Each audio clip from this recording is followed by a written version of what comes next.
आज का जी press conference है क्योंकि बहुत सारे लोग हाले जी मेरी प्रेस कॉन्फ्रेंस चली रही दो दिन पास प्रोग्राम से सारे कलाकार हरीश वर्मा के फादर का भोग है आज ਉਹਦੇ ਭੋਗ ਤੇ बहुत सारे कलाकार ने ਅਸੀਂ ਫਿਰ ਵੀ ਕੁਝ ਚੁਣਵੇਂ ਲੋਕਾਂ ਨੂੰ ਤੇ ਸੱਦਿਆ ਕਿਉਂਕਿ ਅਸੀਂ ਬਹੁਤ ਵੱਡਾ ਜੱਗਾ ਕੱਟਮਟ ਨਹੀਂ ਸੀ ਕਰਨਾ ਚਾਹੁੰਦੇ ਕਿਉਂਕਿ ਅਸੀਂ ਆਪਣੀ ਗੱਲ ਸੰਸਥਾ ਵੱਲੋਂ ਇੱਕ ਸਵਾਲਕ ਰੂਪ ਦੇ ਵਿੱਚ ਹੋਣੀ ਕਿ ਸਾਰੇ ਬੰਦ ਕਰੋ ਗੱਲਬਾਤ ਮੈਂ ਜਦ ਸ਼ੁਰੂ ਕਰਿਆ ਜੀ ਮੁੱਦੇ ਦੀ ਬਾਅਦ ਮੇਰੀ ਤੁਹਾਨੂੰ ਪ੍ਰੈਸ ਵਾਲਿਆਂ ਨੂੰ ਹੱਥ ਜੋੜ ਕੇ ਨਿਮਰਤਾ ਸਾਹਿਬ ਬੇਨਤੀ ਹੈ ਕਿ ਸਾਡਾ ਤਰਲਾ ਹੈ ਅੱਜ ਦਾ ਮੁੱਦਾ ਬਹੁਤ ਸੰਜੀਦਾ ਕਿਸਮ ਦਾ ਮੁੱਦਾ ਹੈ ਜਿੰਨੇ ਸਾਡੇ ਉਹ ਕਲਾਕਾਰ ਪਹੁੰਚੇ ਨੇ ਜਾਂ ਹੋਰ ਆਉਣਗੇ पर इस संजीदा मुद्दे तो बिना अपने होर कोई गल अज नहीं करनी तुसी किसी ने नहीं पूछना कि पंजाब की सरकार बन जा रही है फलाने मसले ते की हो रहा है जिहड़ा मुद्दा अजकल होर चल रहा है गुरदास मान साहब बारे वो मुद्दे बारे भी असीं गलबात नहीं कर रहे असीं जिहड़े मुद्दे बारे गल कर रहे हैं वो मुद्दा अज मुख्य तौर पर एमए के खुणा दे नाल संबंधित है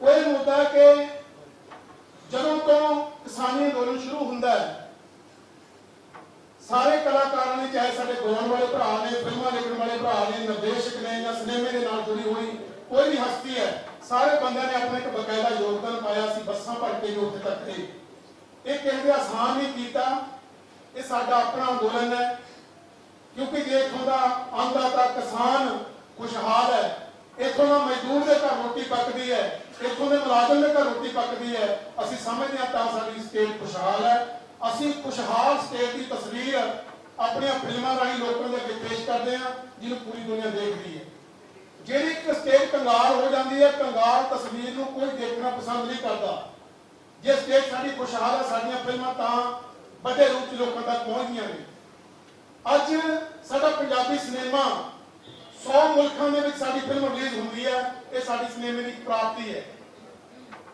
ਅੱਜ ਸਾਡੇ ਕੋਲੇ ਸਾਡੇ ਕਲਚਰ ਬਾਰੇ ਸਾਡੀ ਭਾਸ਼ਾ ਬਾਰੇ ਸਾਡੇ ਸੱਭਿਆਚਾਰ ਬਾਰੇ ਸਾਡੇ ਇਤਿਹਾਸ ਬਾਰੇ ਸਾਡੀ ਵਿਰਾਸਤ ਬਾਰੇ ਸਾਡੇ ਕੋਲ ਬਹੁਤ ਸਾਰੀਆਂ ਬੇਸ਼ੁਮਾਰ ਲੱਖਾਂ ਹਜ਼ਾਰਾਂ ਕਿਤਾਬਾਂ ਨੇ ਵਿਦਵਾਨਾਂ ਨੇ ਕਿਤਾਬਾਂ ਲਿਖ ਕੇ ਲਾਇਬ੍ਰੇਰੀਆਂ ਵਿੱਚ ਬੰਦ ਕਰਕੇ ਰੱਖ ਦਿੱਤੀਆਂ ਸਾਡੀ ਜਨਰੇਸ਼ਨ ਕੋਲ ਕਿਤਾਬਾਂ ਪੜ੍ਹਨ ਦਾ ਸਮਾਂ ਨਹੀਂ ਹੈਗਾ ਪਰ ਉਸ ਲਿਖੇ ਹੋਏ ਗਿਆਨ ਨੂੰ ਉਸ ਕਲਚਰ ਨੂੰ उस साहित्य ਨੂੰ ਸਾਡਾ ਸਿਨੇਮਾ ਸਾਡਾ ਟੈਲੀਵਿਜ਼ਨ ਸਾਡੇ ਮੋਬਾਈਲ ਕੈਰੀ ਕਰ ਸਕਦੇ ਨੇ ਅਗਲੀ ਜਨਰੇਸ਼ਨ ਤੱਕ ਲੈ ਕੇ ਜਾ ਸਕਦੇ ਨੇ ਜਿਹੜੇ ਸਾਡੇ ਰਾਈਟਰ ਸਾਹਿਬਾਨ ਇਹ ਕੰਮ ਕਰ ਰਹੇ ਨੇ ਅਸੀਂ ਉਸ ਸਾਹਿਤ ਨੂੰ ਉਸ ਕਲਚਰ ਨੂੰ ਅਗਲੀ ਜਨਰੇਸ਼ਨ ਤੱਕ ਪਹੁੰਚਾ ਰਹੇ ਹਾਂ ਬਾਹਰਲੇ ਮੁਲਕਾਂ ਦੇ ਵਿੱਚ ਜਦੋਂ ਅਸੀਂ ਫਿਲਮਾਂ ਸ਼ੂਟ ਕਰ ਜਾਂਦੇ ਹਾਂ ਤਾਂ ਕਈ ਵਾਰ ਵਧੀਆ ਉਹਨਾਂ ਦੇ ਬਜ਼ੁਰਗ ਸਾਨੂੰ ਜੱਫੀਆਂ ਪਾ ਕੇ ਰੋ ਪੈਂਦੇ ਨੇ ਤੇ ਸਾਨੂੰ ਸ਼ਾਬਾਸ਼ੀ ਦਿੰਦੇ ਨੇ ਅਸੀਂ ਕਿ ਆਪ ਬਜ਼ੁਰਗੋ ਕਿਉਂ ਰੋਂਦੇ ਹੋ ਉਹ ਕਹਿੰਦੇ ਖੁਸ਼ੀ ਦੇ ਹੰਝੂ ਨੇ ਤੁਹਾਡੀਆਂ ਫਿਲਮਾਂ ਨੇ ਸਾਡੇ ਪੁੱਤ ਪੋਤਿਆਂ ਨੂੰ ਸਾਡੇ ਦੋਹਤੇ ਦੋਤਿਆਂ ਨੂੰ ਪੰਜਾਬੀ ਬੋਲਣ ਲਾਇਆ ਮੈਂ ਇਹ ਗੱਲ ਇਸ ਕਰਕੇ ਆਖੀ ਹੈ ਕਿ ਇਹ ਇੱਕ ਐਸਾ ਮਾਧਿਅਮ ਹੈ ਜਿਹਨੇ ਮਾਂ ਬੋਲੀ ਦੀ ਸੇਵਾ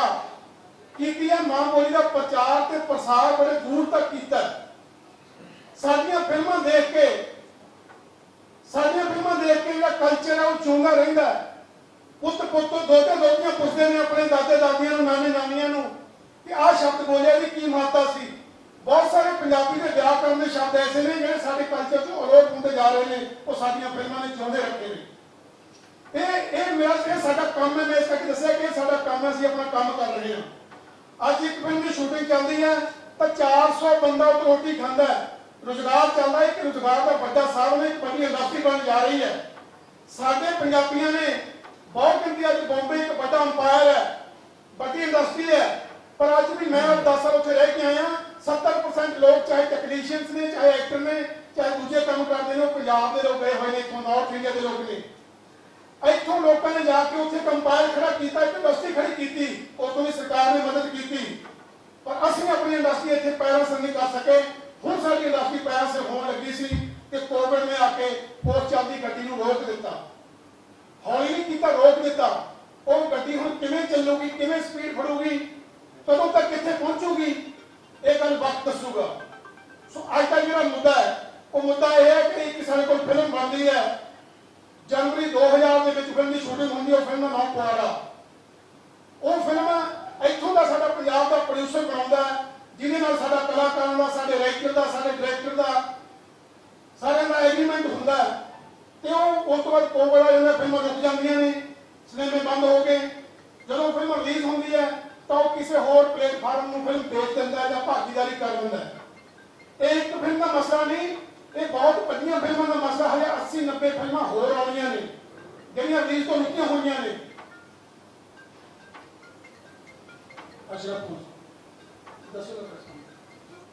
ਸੋ ਮੈਂ ਗੱਲ ਇਸ ਤੇ ਕਰਨਾ, ਜਦੋਂ ਉਹ ਫਿਲਮ ਪੰਜਾਬ ਦੇ ਪ੍ਰੋਡਕਸ਼ਨ ਹਾਊਸ ਨੇ ਬਣਾਈ, ਕਲਾਕਾਰਾਂ ਦਾ ਜਿਹੜਾ ਐਗਰੀਮੈਂਟ ਹੈ ਉਸ ਪ੍ਰੋਡਕਸ਼ਨ ਹਾਊਸ ਨਾਲ ਹੁੰਦਾ ਹੈ, ਸੰਗੀਤਕਾਰ ਦਾ ਹੁੰਦਾ, ਗੀਤ ਗਾਉਣ ਵਾਲੇ ਦਾ ਹੁੰਦਾ, ਫਿਲਮ ਲਿਖਣ ਵਾਲੇ ਦਾ ਹੁੰਦਾ, ਤੇ ਉਹ ਪ੍ਰੋਡਿਊਸਰ ਜਦੋਂ ਫਿਲਮ ਬਣਾ ਦਿੰਦਾ ਹੈ ਉਹਨੂੰ ਲੱਗਦਾ ਕਿ ਮੇਰੇ ਕੋਲ ਰਿਲੀਜ਼ ਕਰਨ ਦੀ ਸਮਰੱਥਾ ਨਹੀਂ, ਜਾਂ ਮੈਨੂੰ ਹੋਰ ਚੰਗੀ ਤਰ੍ਹਾਂ 100 ਮੁਲਕਾਂ ਦੇ ਵਿੱਚ ਕਿਵੇਂ ਰਿਲੀਜ਼ ਕਰ ਸਕਦਾ ਹੈ, ਤਾਂ ਉਹ ਕਿਸੇ ਨਾ ਕਿਸੇ ਕਾਰਪੋਰੇਟ ਘਰ ਨੂੰ ਆਪਣੇ ਨਾਲ ਲਾ ਦਿੰਦਾ ਹੈ। ਤਾਂ ਉਸ ਪੋਸਟਰ ਦੇ ਉੱਤੇ ਨਾਮ ਲਿਖਿਆ ਹੁੰਦਾ ਜੀ ਸਟੂਡੀਓ।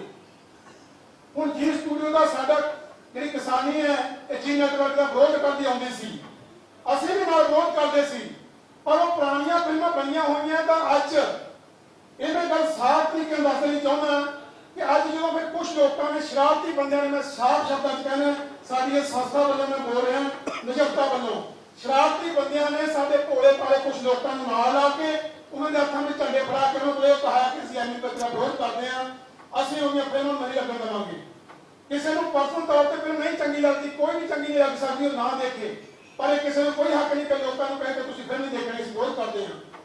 ਇਹ ਕੀ ਹੈ? ਜਿੱਥੋਂ ਤੱਕ ਸਾਡੀ ਸੰਸਥਾ ਇਹ ਗੱਲ ਨੂੰ ਸਮਝਦੀ ਹੈ, ਸਾਨੂੰ ਇਹ ਲੱਗਦਾ ਵੀ ਕਲਾਕਾਰਾਂ ਨੇ, ਚਾਹੇ ਜਦੋਂ ਕਿਸਾਨੀ ਪੰਜਾਬ ਦੇ ਵਿੱਚ ਸੜਕਾਂ ਤੇ ਬੈਠੀ ਸੀ, ਰੇਲ ਫਾਟਕਾਂ ਤੇ ਬੈਠੀ ਸੀ, ਜਾਂ ਟੋਲ ਪਲਾਜ਼ਾ ਤੇ ਬੈਠੀ ਸੀ, ਹਰ ਪਿੰਡ ਸ਼ਹਿਰ ਜਾ ਕੇ ਸਾਡੇ ਕਲਾਕਾਰਾਂ ਨੇ ਸਾਡੀ ਨੌਜਵਾਨਾਂ ਨੂੰ ਇਹ ਕਿਹਾ ਕਿ ਤੁਸੀਂ ਸਾਨੂੰ ਫੋਲੋ ਕਰਦੇ ਹੋ, ਕਿਸਾਨਾਂ ਦਾ ਸਾਥ ਦਿਓ, ਦਿੱਲੀ ਚੱਲੀਏ ਆਪਾਂ। ਉਹ ਘੋਲ ਵੱਡਾ ਹੋਇਆ, ਪਰ ਹਜੇ ਵੀ ਕੋਈ ਸ਼ਰਾਰਤੀ ਅੰਸਰ ਇਹ ਜਿਹੇ ਜਿਨ੍ਹਾਂ ਨੂੰ ਜੱਜਦੀ ਦੀ ਗੱਲ, ਉਹਨਾਂ ਨੂੰ ਲੱਗਦਾ ਕਿ ਕਲਾਕਾਰਾਂ ਤੇ ਕਿਸਾਨ ਕਿਰਤੀ ਮਜ਼ਦੂਰਾਂ ਦੀ ਚੋਟੀ ਜਿਹੜੀ ਪਈ ਹੈ ਇਹ ਚੰਗੀ ਗੱਲ ਨਹੀਂ ਹੈ। ਅਸੀਂ ਕਲਾਕਾਰਾਂ ਦੀ ਬੱਸ ਭਰ ਕੇ, ਬਹੁਤ ਸਾਰੇ ਮੀਡੀਆ ਸਾਨੂੰ ਜਾਣਦਾ ਹੈ, ਸਾਡੇ ਨਾਲ ਬਹੁਤ ਸਾਰੇ ਮੀਡੀਆ ਪਰਸਨ ਗਏ ਸੀ, ਅਸੀਂ ਕਲਾਕਾਰਾਂ ਦੀ ਬੱਸ ਲੈ ਕੇ ਜਦੋਂ ਜਾਂਦੇ ਹਾਂ, ਟਿੱਕਰੀ ਬਾਰਡਰ ਤੇ, ਸਿੰਘ ਬਾਰਡਰ ਤੇ ਜਾਂਦੇ ਹਾਂ, ਤਾਂ ਸਾਨੂੰ ਮੋਰਚੇ ਵਾਲੇ ਉੱਥੇ ਇਹ ਕਹਿ ਕੇ ਸਵਾਗਤ ਕਰਦੇ ਨੇ, ਇੱਕ ਨਾਰਾ ਦਿੰਦੇ ਨੇ ਉੱਥੇ। ਉਹ ਨਾਰਾ ਕੀ ਸੀ? ਉਹ ਨਾਰਾ ਇਹ ਸੀ ਕਿ ਕਲਾਕਾਰ ਕਿਸਾਨ ਮਜ਼ਦੂਰ ਏਕਤਾ ਜਿੰਦਾਬਾਦ। ਇਹ ਨਾਰਾ ਦਿੱਤਾ, ਸਾਨੂੰ ਲੱਗਿਆ ਕਿ ਸਾਨੂੰ ਸਾਡੇ ਇਸ ਅੰਦੋਲਨ ਵਿੱਚ ਸਾਨੂੰ ਬਣਦੀ ਥਾਂ ਦਿੱਤੀ ਗਈ ਹੈ, ਉਹਨਾਂ ਨੇ ਸਾਡੇ ਕੰਮ ਦੀ ਕਦਰ ਪਾਈ ਹੈ, ਸਾਡੀ ਸ਼ਮੂਲੀਅਤ ਨੂੰ ਸ਼ਾਬਾਸ਼ ਆਖਿਆ, ਅਸੀਂ ਉਹ ਸ਼ਮੂਲੀਅਤ ਨਾਲ ਲੱਗੇ ਹੋਏ ਹਾਂ। ਹਾਲਾਂਕਿ ਸਰਕਾਰਾਂ ਨੇ ਕਈ ਵਾਰ ਇੱਕ ਗਿੱਦੜ ਧਮਕੀਆਂ ਦਿੱਤੀਆਂ ਕਿ ਤੁਹਾਡੇ ਖਿਲਾਫ ਈਡੀ ਆਊਗੀ, ਤੁਹਾਡੇ ਖਿਲਾਫ ਇਨਕਮ ਟੈਕਸ ਆਊਗੀ। ਸਰਕਾਰ ਇਹ ਕਹਿ ਸਕਦੀ ਸੀ, ਕਿਉਂਕਿ ਸਰਕਾਰ ਦੇ ਖਿਲਾਫ ਬੋਲ ਰਹੇ ਸੀ, ਇਹ ਕਹਿ ਸਕਦੀ ਸੀ, ਪਰ ਅੱਜ ਜਿਨ੍ਹਾਂ ਦੇ ਅਸੀਂ ਹੱਕ ਵਿੱਚ ਬੋਲ ਰਹੇ ਸੀ, ਉਹਨਾਂ ਦੇ ਨਾਂ ਤੇ ਉਹਨਾਂ ਨੇ ਕੁਝ ਨਹੀਂ ਕਿਹਾ, ਉਹਨਾਂ ਦੇ ਨਾਂ ਤੇ ਸਾਨੂੰ ਡਰਾਇਆ ਧਮਕਾਇਆ ਜਾ ਰਿਹਾ ਹੈ। ਇਹ ਗੱਲ ਸਭ ਤੋਂ ਵੱਡੀ ਕੀ ਹੈ? ਇਹਦਾ ਅਸਰ ਕੀ ਹੋਣ ਵਾਲਾ ਹੈ ਜੇ ਅਸੀਂ ਅੱਜ ਨਹੀਂ ਬੋਲਦੇ? ਇਹਦਾ ਅਸਰ ਇਹ ਹੋਣ ਵਾਲਾ ਕਿ ਸਾਡੇ ਕਲਾਕਾਰਾਂ ਦਾ ਮਨੋਬਲ ਡੇਗਣ ਦੀ ਕੋਸ਼ਿਸ਼ ਕੀਤੀ ਜਾਂਦੀ ਹੈ। ਅੱਜ ਸਭ ਤੋਂ ਇੰਪੋਰਟੈਂਟ ਗੱਲ ਇਹ ਹੈ, ਆ ਜਿਹੜੇ ਮੇਰੇ ਸਾਹਮਣੇ ਸਾਰੇ ਬੰਦੇ ਸਾਡੇ ਸਤਿਕਾਰਯੋਗ ਬੈਠੇ ਨੇ, ਇਹ ਸਾਰੇ ਬੰਦੇ ਦਿੱਲੀ 'ਚ ਹਾਜ਼ਰੀ ਲਵਾ ਕੇ ਆਏ ਨੇ, ਕਈ ਵਾਰ ਗਏ ਨੇ। ਮੈਂ ਪ੍ਰੈਸ ਸਾਹਮਣੇ ਇਹ ਦੱਸ ਕੇ ਛੋਟਾ ਨਹੀਂ ਕਰਨਾ ਇਹਨਾਂ ਨੇ ਉੱਥੇ ਕੀ ਦਿੱਤਾ ਹੈ। ਆਰਥਿਕ ਤੌਰ ਤੇ ਬਹੁਤ ਲੋਕਾਂ ਨੇ ਮਦਦ ਕੀਤੀ ਹੈ, ਇਹ ਗੱਲ ਛੋਟੀ ਹੋਊਗੀ ਜੇ ਅਸੀਂ ਤੁਹਾਡੇ ਸਾਹਮਣੇ ਰੱਖਾਂਗੇ। ਸੋ ਇਸ ਕਰਕੇ ਮੈਂ ਬੇਨਤੀ ਕਰਦਾ ਕਿ ਉਹਨਾਂ ਲੋਕਾਂ ਨੇ ਉਸ ਸੰਘਰਸ਼ ਦਾ ਨਾਂ ਵਰਤ ਕੇ ਸਾਨੂੰ ਬਦਨਾਮ ਕਰਨ ਦੀ ਕੋਸ਼ਿਸ਼ ਕੀਤੀ ਹੈ। ਮੈਂ ਇਹ ਗੱਲ ਕਲੀਅਰ ਦੱਸਣੀ ਚਾਹੁੰਦਾ ਕਿ ਮੇਰੀ ਕੱਲ ਵੀ ਗੱਲ ਹੋਈ, ਮੈਂ ਦਿੱਲੀ ਇਸ ਮਸਲੇ ਤੋਂ ਬਾਅਦ ਜਾ ਕੇ ਆਇਆ, ਅੱਜ ਵੀ ਫੋਨ ਤੇ ਗੱਲ ਹੋਈ, ਸੰਯੁਕਤ ਮੋਰਚੇ ਨਾਲ ਗੱਲ ਹੁੰਦੀ ਹੈ, ਜਥੇਬੰਦੀਆਂ ਨਾਲ ਗੱਲ ਹੁੰਦੀ ਹੈ। ਜਥੇਬੰਦੀਆਂ ਨੇ ਸਾਫ਼ ਤੌਰ ਤੇ ਇਹ ਗੱਲ ਕਿਹਾ ਕਿ ਕਲਾਕਾਰ ਸਾਡੀ ਸ਼ਾਨ ਨੇ, ਉਹਨਾਂ ਨੇ ਸਾਡੇ ਮੋਰਚੇ ਨੂੰ ਵੱਡਾ ਕੀਤਾ, ਸਾਡੇ ਮੋਰਚੇ ਨੂੰ ਬਲ ਦਿੱਤਾ ਹੈ। ਸਾਡੀ ਮੋਰਚੇ ਤੋਂ ਇਹੋ ਜਿਹਾ ਕੋਈ ਐਲਾਨ ਨਹੀਂ ਹੋਇਆ, ਸਾਡੀ ਕੋਈ ਕਾਲ ਨਹੀਂ ਕਿ ਕਿਸੇ ਕਲਾਕਾਰ ਦਾ ਵਿਰੋਧ ਕਰੋ, ਸਾਡੀ ਕੋਈ ਕਾਲ ਨਹੀਂ ਕਿ ਕਿਸੇ ਫਿਲਮ ਦਾ ਤੁਸੀਂ ਵਿਰੋਧ ਕਰਨਾ, ਕਿਸੇ ਫਿਲਮ ਦਾ ਬਾਈਕਾਟ ਕਰਨਾ। ਸੋ ਅੱਜ ਅਸੀਂ ਸਾਫ਼ ਤੌਰ ਤੇ ਦੱਸਣਾ ਚਾਹੁੰਦੇ ਹਾਂ ਕਿ ਕਿਸਾਨੀ ਅੰਦੋਲਨ ਦੇ ਨਾਲ ਇਹ ਜਨ ਅੰਦੋਲਨ ਹੈ। ਤੁਹਾਡੇ ਮੀਡੀਆ ਦਾ ਬਹੁਤ ਵੱਡਾ ਯੋਗਦਾਨ ਰਿਹਾ ਇਹਦੇ ਵਿੱਚ। ਇਹ ਜਨ ਅੰਦੋਲਨ ਹੈ, ਇਸ ਅੰਦੋਲਨ ਦੇ ਨਾਲ ਅਸੀਂ ਜੁੜੇ ਹੋਏ ਸੀ, ਜੁੜੇ ਹੋਏ ਹਾਂ, ਤੇ ਇਸ ਅੰਦੋਲਨ ਦੇ ਨਾਲ ਜੁੜੇ ਰਹਾਂਗੇ। ਇਹਨੂੰ ਸਾਤੋਂ ਵੱਖ ਕਰਕੇ ਨਾ ਦੇਖਿਆ ਜਾਵੇ। ਬਹੁਤ ਸਾਰੇ ਲੋਕ ਕਲਾਕਾਰਾਂ ਬਾਰੇ ਬਹੁਤ ਤਰ੍ਹਾਂ ਦੀਆਂ ਕਿਆਸਾਂ ਲਾਉਂਦੇ ਨੇ, ਬਹੁਤ ਤਰ੍ਹਾਂ ਦੀਆਂ ਗੱਲਾਂ ਕਰਦੇ ਨੇ। ਮੈਂ ਇੱਕ ਗੱਲ ਇੱਥੇ ਜ਼ਰੂਰੀ ਸਮਝਣਾ ਜੇ ਨਹੀਂ ਦੱਸੀ ਜਾਊਗੀ, ਸ਼ਾਇਦ ਕਈਆਂ ਦੇ ਮਨ ਵਿੱਚ ਭਰਮ ਭੁਲੇਖਾ ਹੁੰਦਾ ਹੈ, ਪਰ ਮੀਡੀਆ ਹਮੇਸ਼ਾ ਗੱਲ ਯਾਦ ਰੱਖਦਾ ਕਿ 2 ਸਾਲ ਪਹਿਲਾਂ ਕੀ ਹੋਇਆ, 4 ਸਾਲ ਪਹਿਲਾਂ ਕੀ ਘਟਨਾ ਹੋਈ ਸੀ। ਸਾਡੇ ਮੁਲਕ ਦੇ ਵਿੱਚ ਪੁਗਲਾਮਾ ਕਾਂਡ ਵਾਪਰਦਾ, ਉਸ ਪੁਗਲਾਮਾ ਕਾਂਡ ਦੇ ਵਿੱਚ ਬਹੁਤ ਸਾਰੇ ਸਾਡੇ ਮੁਲਕ ਦੇ ਫੌਜੀ ਸ਼ਹੀਦ ਹੁੰਦੇ ਨੇ। ਪੰਜਾਬ ਦੇ 4 ਮੁੰਡੇ ਸ਼ਹੀਦ ਹੋਏ ਉਹਦੇ ਵਿੱਚ। ਤੁਹਾਨੂੰ ਸਾਰਿਆਂ ਨੂੰ ਪਤਾ ਨਹੀਂ ਉਹ ਕਿਹੜੇ ਕਲਾਕਾਰ ਸੀ ਜਿਨ੍ਹਾਂ ਨੇ 10-10 ਲੱਖ ਰੁਪਏ ਉਹਨਾਂ ਦੇ ਘਰ ਭੇਜਿਆ। ਅਸੀਂ ਲੋਕਾਂ ਦੇ ਦਰਦੀਆਂ, ਅਸੀਂ ਲੋਕਾਂ ਦੇ ਧੀ ਪੁੱਤਾਂ, ਲੋਕਾਂ ਨੇ ਸਾਨੂੰ ਕਲਾਕਾਰ ਬਣਾਇਆ ਹੈ। ਪਰ ਇਹ ਜਿਹੜੀਆਂ ਤਾਕਤਾਂ ਨੇ ਇਹਨਾਂ ਦੇ ਖਿਲਾਫ ਚੇਤ ਹੋਣ ਦੀ ਲੋੜ ਹੈ। ਇੱਕ ਮੇਰੀ ਨਿਮਰਤਾ ਸਹਿਤ ਬੇਨਤੀ ਸਾਡੇ ਸੋਸ਼ਲ ਮੀਡੀਆ ਨੂੰ ਹੈ ਕਿ ਤੁਹਾਡੇ ਸਿਰ ਤੇ ਬਹੁਤ ਵੱਡੀ ਜ਼ਿੰਮੇਵਾਰੀ ਹੈ। ਤੁਹਾਡੀ ਰਿਕਾਰਡ ਕੀਤੀ ਹੋਈ ਖਬਰ, ਤੁਹਾਡੀ ਲਿਖੀ ਹੋਈ ਖਬਰ ਬਹੁਤ ਦੂਰ ਤੱਕ ਲੋਕਾਂ ਦੇ ਮਨਾਂ 'ਚ ਅਸਰ ਕਰਦੀ ਹੈ। ਸੋ ਕਿਰਪਾ ਕਰਕੇ ਉਹਨੂੰ ਇੱਕ ਪੋਜ਼ਿਟਿਵਿਟੀ ਲਈ ਵਰਤੀਏ। ਆਪਾਂ ਆਪਣੀ ਕਿਸੇ ਵੀ TRP ਲਈ ਆਪਾਂ ਇਹ ਨਾ ਕਹੀਏ ਕਿ ਤੁਸੀਂ ਬੋਲੋ ਫਲਾਣੇ ਖਿਲਾਫ, ਤੁਹਾਨੂੰ ਮੈਂ ਪੇਸ਼ ਕਰਦਾ। ਇੰਨਾ ਸੈਂਸਿਟਿਵ ਮੁੱਦੇ ਨੂੰ ਤੁਸੀਂ ਪੇਸ਼ ਕਰਦੇ ਹੋ ਤਾਂ ਦੂਜੀ ਪਾਰਟੀ ਦਾ ਪੱਖ ਜ਼ਰੂਰ ਰੱਖੋ।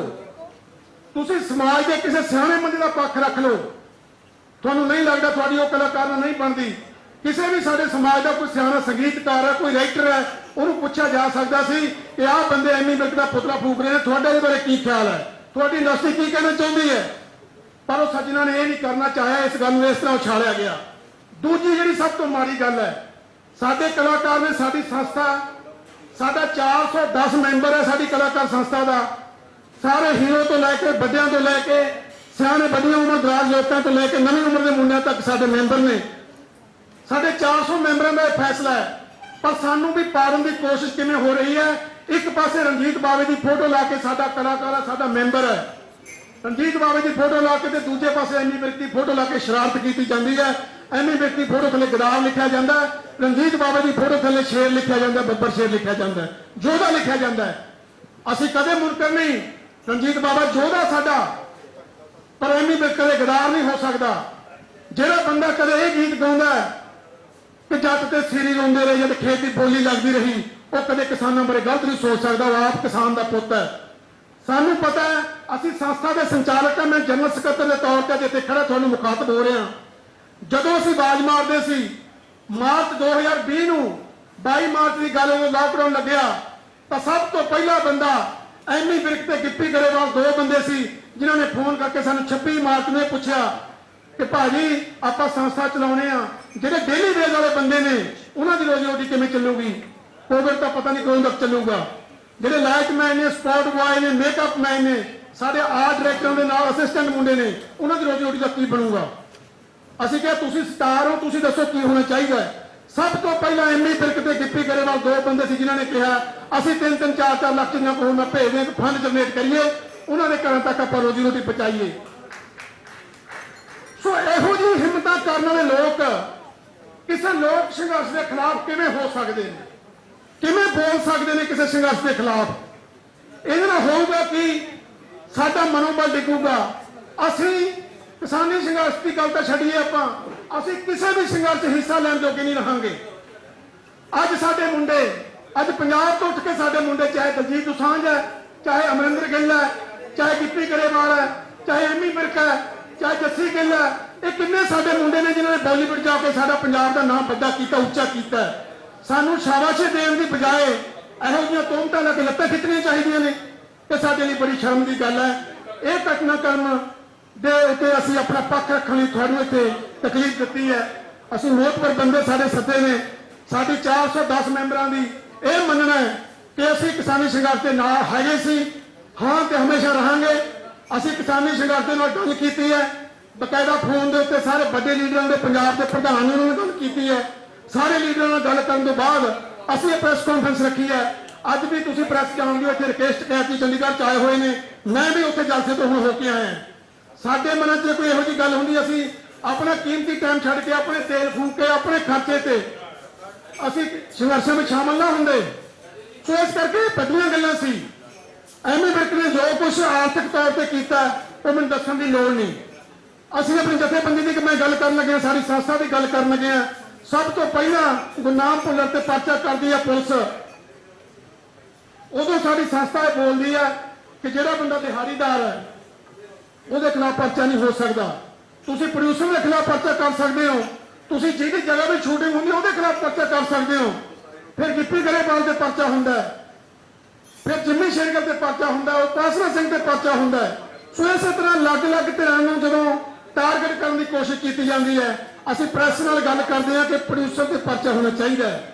ਜਿਹਦੀ ਲੋਕੇਸ਼ਨ ਤੇ ਸ਼ੂਟਿੰਗ ਹੁੰਦੀ ਉਸ ਲੋਕੇਸ਼ਨ ਤੇ ਪਰਚਾ ਹੋ, ਜਿਹਨੇ ਇੱਥੇ ਇਜਾਜ਼ਤ ਦਿੱਤੀ। ਪਰ ਪ੍ਰੈਸ ਦੇ ਭਰਾਵਾਂ ਦਾ ਸਾਨੂੰ ਜਵਾਬ ਸੀ ਕਿ ਜਦੋਂ ਤੱਕ ਅਸੀਂ ਵੱਡੇ ਸਟਾਰ ਦੇ ਵਿੱਚ ਨਾਂ ਨਹੀਂ ਪਾਉਂਦੇ ਉਦੋਂ ਤੱਕ ਸਾਡੀ ਖਬਰ ਦੇ ਮਹੀਨੇ ਨਹੀਂ ਹੁੰਦੇ। ये सानू खबर तक कदों नहीं पाते रहेंगे वो बंदा अपने घर तो बाहर किवें निकलूगा। अज सोहाना साहब गुरुद्वारे के बाहर असं उस धरने से बहते रहे आप भुख हड़ताल चलती है तो जो शरारती बंदे ने फोन करके सोहाना साहब वाले गुरुद्वारे लोगों को कहते हैं कि तुम इन्नी बज के घर मुरे बैठो तो 2 दिन पहला 50 बंदे उन्हें घर के मुरे धरना ला देंगे ने आके। असं कलाकार केड़ा मूँह लैके किसानी के अंदोलन जावांगे दसो मैनू थानू लगता नहीं तुम इंटैलीजेंट लोग हो तुम भापदे हो कि बंदा की बोल रहा लीडर किनिया गप्पा मारिया तुम दस दिन थले बैठे थानू लगता नहीं ये गल प्रेस नूं ये गल लगी नहीं भी ये बंदे किसानी के खिलाफ बोलने वाले ने ये लोग किसानी के खिलाफ जाने वाले ने। सो इस करके मेरी मैं कले कले पहले 2 मिनट बोलन गए मैं सिर्फ इस गल की तुम जान पछाण देनी सी असीं इस मुद्दे लिए इकट्ठे हुए हैं।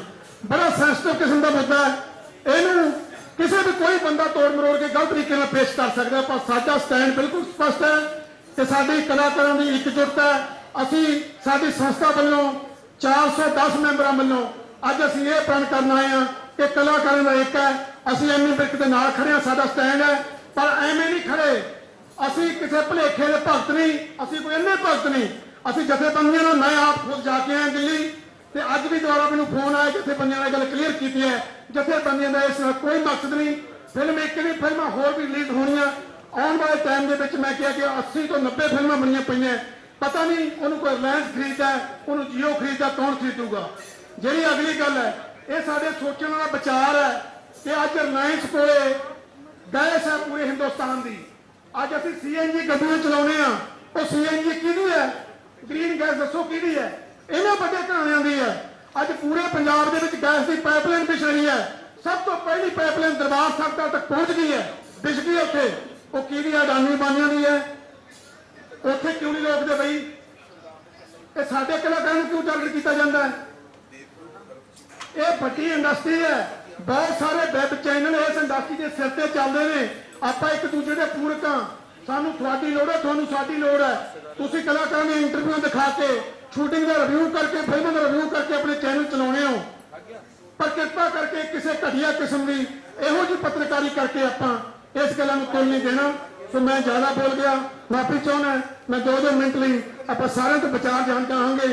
सब तो पहला मैं धन्यवाद करता सारे सज्जन जिहड़े पहुंचे ने सब तो पहला मैं कटाऊंगा जिन्होंने लंबा समय इस किसानी संघर्ष में शुरू तो लैके अज तक गहां भी नाल जुड़े ने असीं भी जुड़े रहांगे। कनवर गरेवाल साडा वीर लंबा टाइम संघर्ष दिता है कनवर गरेवाल जी इस बारे 2 मिनट गल करनी करता सारे 2 मिनट लेंगे फिर कले कले तो आप बाइक लवेंगे। मेहरबानी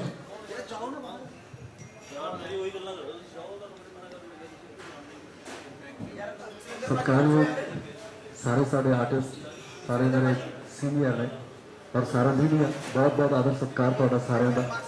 तो मैंने भी 2-3 दिन पहलों इस गल बारे पता लगे जो आप गल्लां अखबार चाहिए या TV चाहिए या फोन चाहिए किस तरह करके साढ़े वीर एमी होर के लिए समस्या खड़ी हुई है। तो मैं परसनली जो अपनी गल करा कि मैं एमी वीर होर के काम की रिस्पैक्ट करदा इन आर्टिस्टों के काम की रिस्पैक्ट करदा उन्होंने फिल्मों की रिस्पैक्ट करदा जिहड़ियां साडे पंजाब में साडी भाषा में साडे समाज में रिप्रजेंट करने में। सो इस करके इदां दी कोई गल नहीं है वो गल सारी राणी बाई होरां ने बहुत मेरे ख्याल च सोहने तरीके सारी दसती है कि किस तरह जो कॉन्ट्रैक्ट पहला भी होए हुए है उन्होंने च जुबान हुई भी है उत्थे निभना बहुत जरूरी होंगे। सो उस तहत ही मेरे ख्याल च वीर एमी होनी मिले। सो अगे तो जरूर आप हाँ सवाल उदों हो सकता है जो इन्होंने कॉन्ट्रैक्ट तो बाद भी जो कोई आर्टिस्ट उन्होंने अदारों काम करता उत्थे जरूर कोई सवाल की गुजाइश होती है कि भाई हुण तुसीं क्यों। तो इस वेले जो पिछलियां जबानां निभाइयां गई उन्होंने कॉन्ट्रैक्टों के तहत जो कोई गलबात हुई है सारिया फिल्मां रिलीज़ हुई हैं ये सानूं देखणियां भी चाहिए इन्होंने एप्रीशिएट भी करना चाहिए इत्थे विरोध की कोई गुजाइश नहीं है। बाकी ये है कि इस इंडस्ट्री का एक जूनीयर जो रवैया होने के नाते मैं तुहाडे नाल हां सारियां दे नाल मैं तुहाडा बच्चा है तो हमेशा तुहाडे नाल रहूँगा तो जी गल ठीक है उन्होंने ठीक कहांगे जी गलत है उन्होंने गलत कहांगे। सो इत्थे एमी वीर होनी बिल्कुल राइट ने। सो सानू इदा नहीं करना चाहिए जिवें वीर होरां ने कहता इत्थों ये गल्लां क्लीयर हो जांदियां कि कोई वो बहुत वड्डा दबका नहीं है कोई बहुत वड्डी वो क्लास नहीं है जिहड़ी इस चीज़ को क्रिटिसाइज कर रही है। ये काम शरारती जो लोगों का हुंदा सियाणे बंदियां नूं तां पता है इस वेले कि पंजाब अंदोलन की किहड़ी दहलीज ते है। इस वेले तो मसला ही नहीं पैदा होंदा कि असीं आपस दे विच कोई आपदा घर च कलेश पाईए। इस वेले तो असीं बड़े सेंसिटिव मोड़ ते खड़े हैं ਸਾਨੂੰ ਸਾਰਿਆਂ ਨੂੰ ਕੋਲੈਬੋਰੇਟ ਹੋ ਕੇ ਚੱਲਣਾ ਚਾਹੀਦਾ। ਤੇ ਬਾਕੀ ਕਹਿੰਦੇ ਹੁੰਦੇ ਆ ਇਹ ਤਾਂ ਨਹੀਂ ਕਹੂੰਗਾ ਕਿ ਆਸਾਨ ਕੀਤਾ ਕਿਸੇ ਨੇ, ਪਰ ਮੈਨੂੰ ਲੱਗਦਾ ਕਿ ਜੇ ਕੋਈ ਖੜਾ ਹੈ ਕਿਸੇ ਵੇਲੇ, ਭਾਵੇਂ ਆਪਣੇ ਨਾਲ ਖੜਾ ਹੈ, ਆਪ ਦਾ ਹੀ ਬਣ ਕੇ ਖੜਾ ਹੈ, ਪਰ ਉਹਨਾਂ ਚੀਜ਼ਾਂ ਨੂੰ, ਉਸ ਫੀਲਿੰਗ ਨੂੰ ਨਹੀਂ ਭੁੱਲਣਾ ਚਾਹੀਦਾ ਕਦੇ। ਇਹ ਸਮੁੱਚੇ ਪੰਜਾਬ ਲਈ ਇੱਕ ਅਨਾਉਂਸਮੈਂਟ ਹੈ।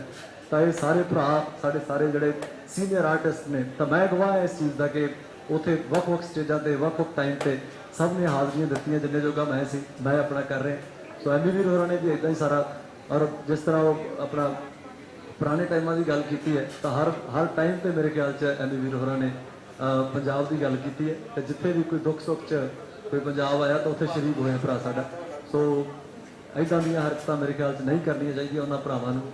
ਸੋ ਆਹ ਤਾਂ ਵੇਲਾ ਹੀ ਉਹ ਹੈ ਕਿ ਜਦੋਂ ਆਪਾਂ ਗੁਰੂ ਮਹਾਰਾਜ ਦੇ ਉਟਾਸੇ ਸਦਕਾ ਜਿਸ ਮੋੜ ਤੇ ਖੜੇ ਆ, ਕੋਈ ਆ ਬਿੱਲਾਂ ਵਾਲਾ ਕੰਮ ਵੀ, ਕਿਸਾਨੀ ਅੰਦੋਲਨ ਵਾਲੇ ਕੰਮ ਤੋਂ ਬਾਅਦ ਵੀ ਲੜਾਈਆਂ ਤਾਂ ਮੇਰੇ ਖਿਆਲ ਸ਼ੁਰੂ ਹੋਣੀਆਂ ਹੈ ਜੀ। ਅਜੇ ਤਾਂ ਲੜਾਈਆਂ ਸ਼ੁਰੂ ਹੋਣੀਆਂ ਤਾਂ ਠੀਕ ਹੈ, ਸਾਡੀ ਚੀਜ਼ ਸਾਡੇ ਕੋਲੇ ਰਹਿ ਜਾਣੀ ਹੈ। ਜੇ ਬਿੱਲ ਰੱਦ ਵੀ ਹੋ ਗਏ ਤਾਂ ਉਸ ਤੋਂ ਬਾਅਦ ਜਿੱਥੇ ਵੀ ਕਿਤੇ ਲੋੜ ਪਊਗੀ ਤਾਂ ਉਹ ਗੱਲ ਉਹੀ ਹੈ ਭਾਈ ਵਾਲੀ ਕਿ ਫਿਰ ਕਿਹੜੇ ਮੂੰਹ ਨਾਲ ਯਾਰ ਹਨਾ, ਜੇ ਇਸ ਤਰ੍ਹਾਂ ਦੇ ਹਾਲਾਤ ਪੈਦਾ ਹੋਣਗੇ ਸਾਡੇ ਆਪਣੇ ਆਰਟਿਸਟਾਂ ਦੇ ਲਈ, ਸਾਡੇ ਕਲਾਕਾਰਾਂ ਦੇ ਲਈ, ਤਾਂ ਫਿਰ ਉਹ ਕਲਾਕਾਰ ਤਾਂ ਸੋਚੂਗਾ ਹੀ ਜਿਹਦੇ ਨਾਲ ਬਣੀ ਹੈ। ਆਸੇ-ਪਾਸੇ ਵਾਲੀ ਫਿਰ ਸੋਚਣਗੇ ਵੀ ਭਾਈ ਸਾਨੂੰ ਫਿਰ ਕੀ ਚੱਟੀ ਪਈ ਹੈ।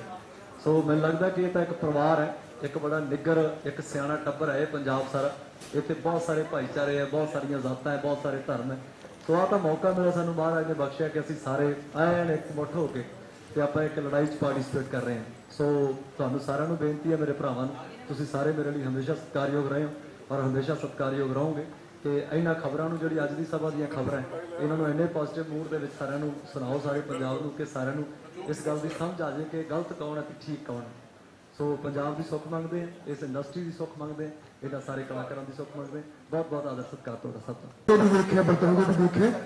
ਮੈਂ ਬੇਨਤੀ ਕਰੂੰਗਾ ਸਾਡੇ ਵਿੱਚ ਪੰਜਾਬੀ ਸਿਨੇਮੇ ਦੇ ਨਵੇਂ ਮੁਹਾਂਦਰੇ ਨੂੰ ਸਥਾਪਿਤ ਕਰਨ ਵਾਲਾ ਸਾਡਾ ਰਾਈਟਰ, ਸਾਡਾ ਨਿਰਦੇਸ਼ਕ ਜਗਦੀਪ ਸਿੱਧੂ, ਉਹ ਤੁਹਾਡੇ ਨਾਲ 2 ਮਿੰਟ ਗੱਲਬਾਤ ਕਰਨੀ ਹੈ। ਜਗਦੀਪ ਸਿੱਧੂ।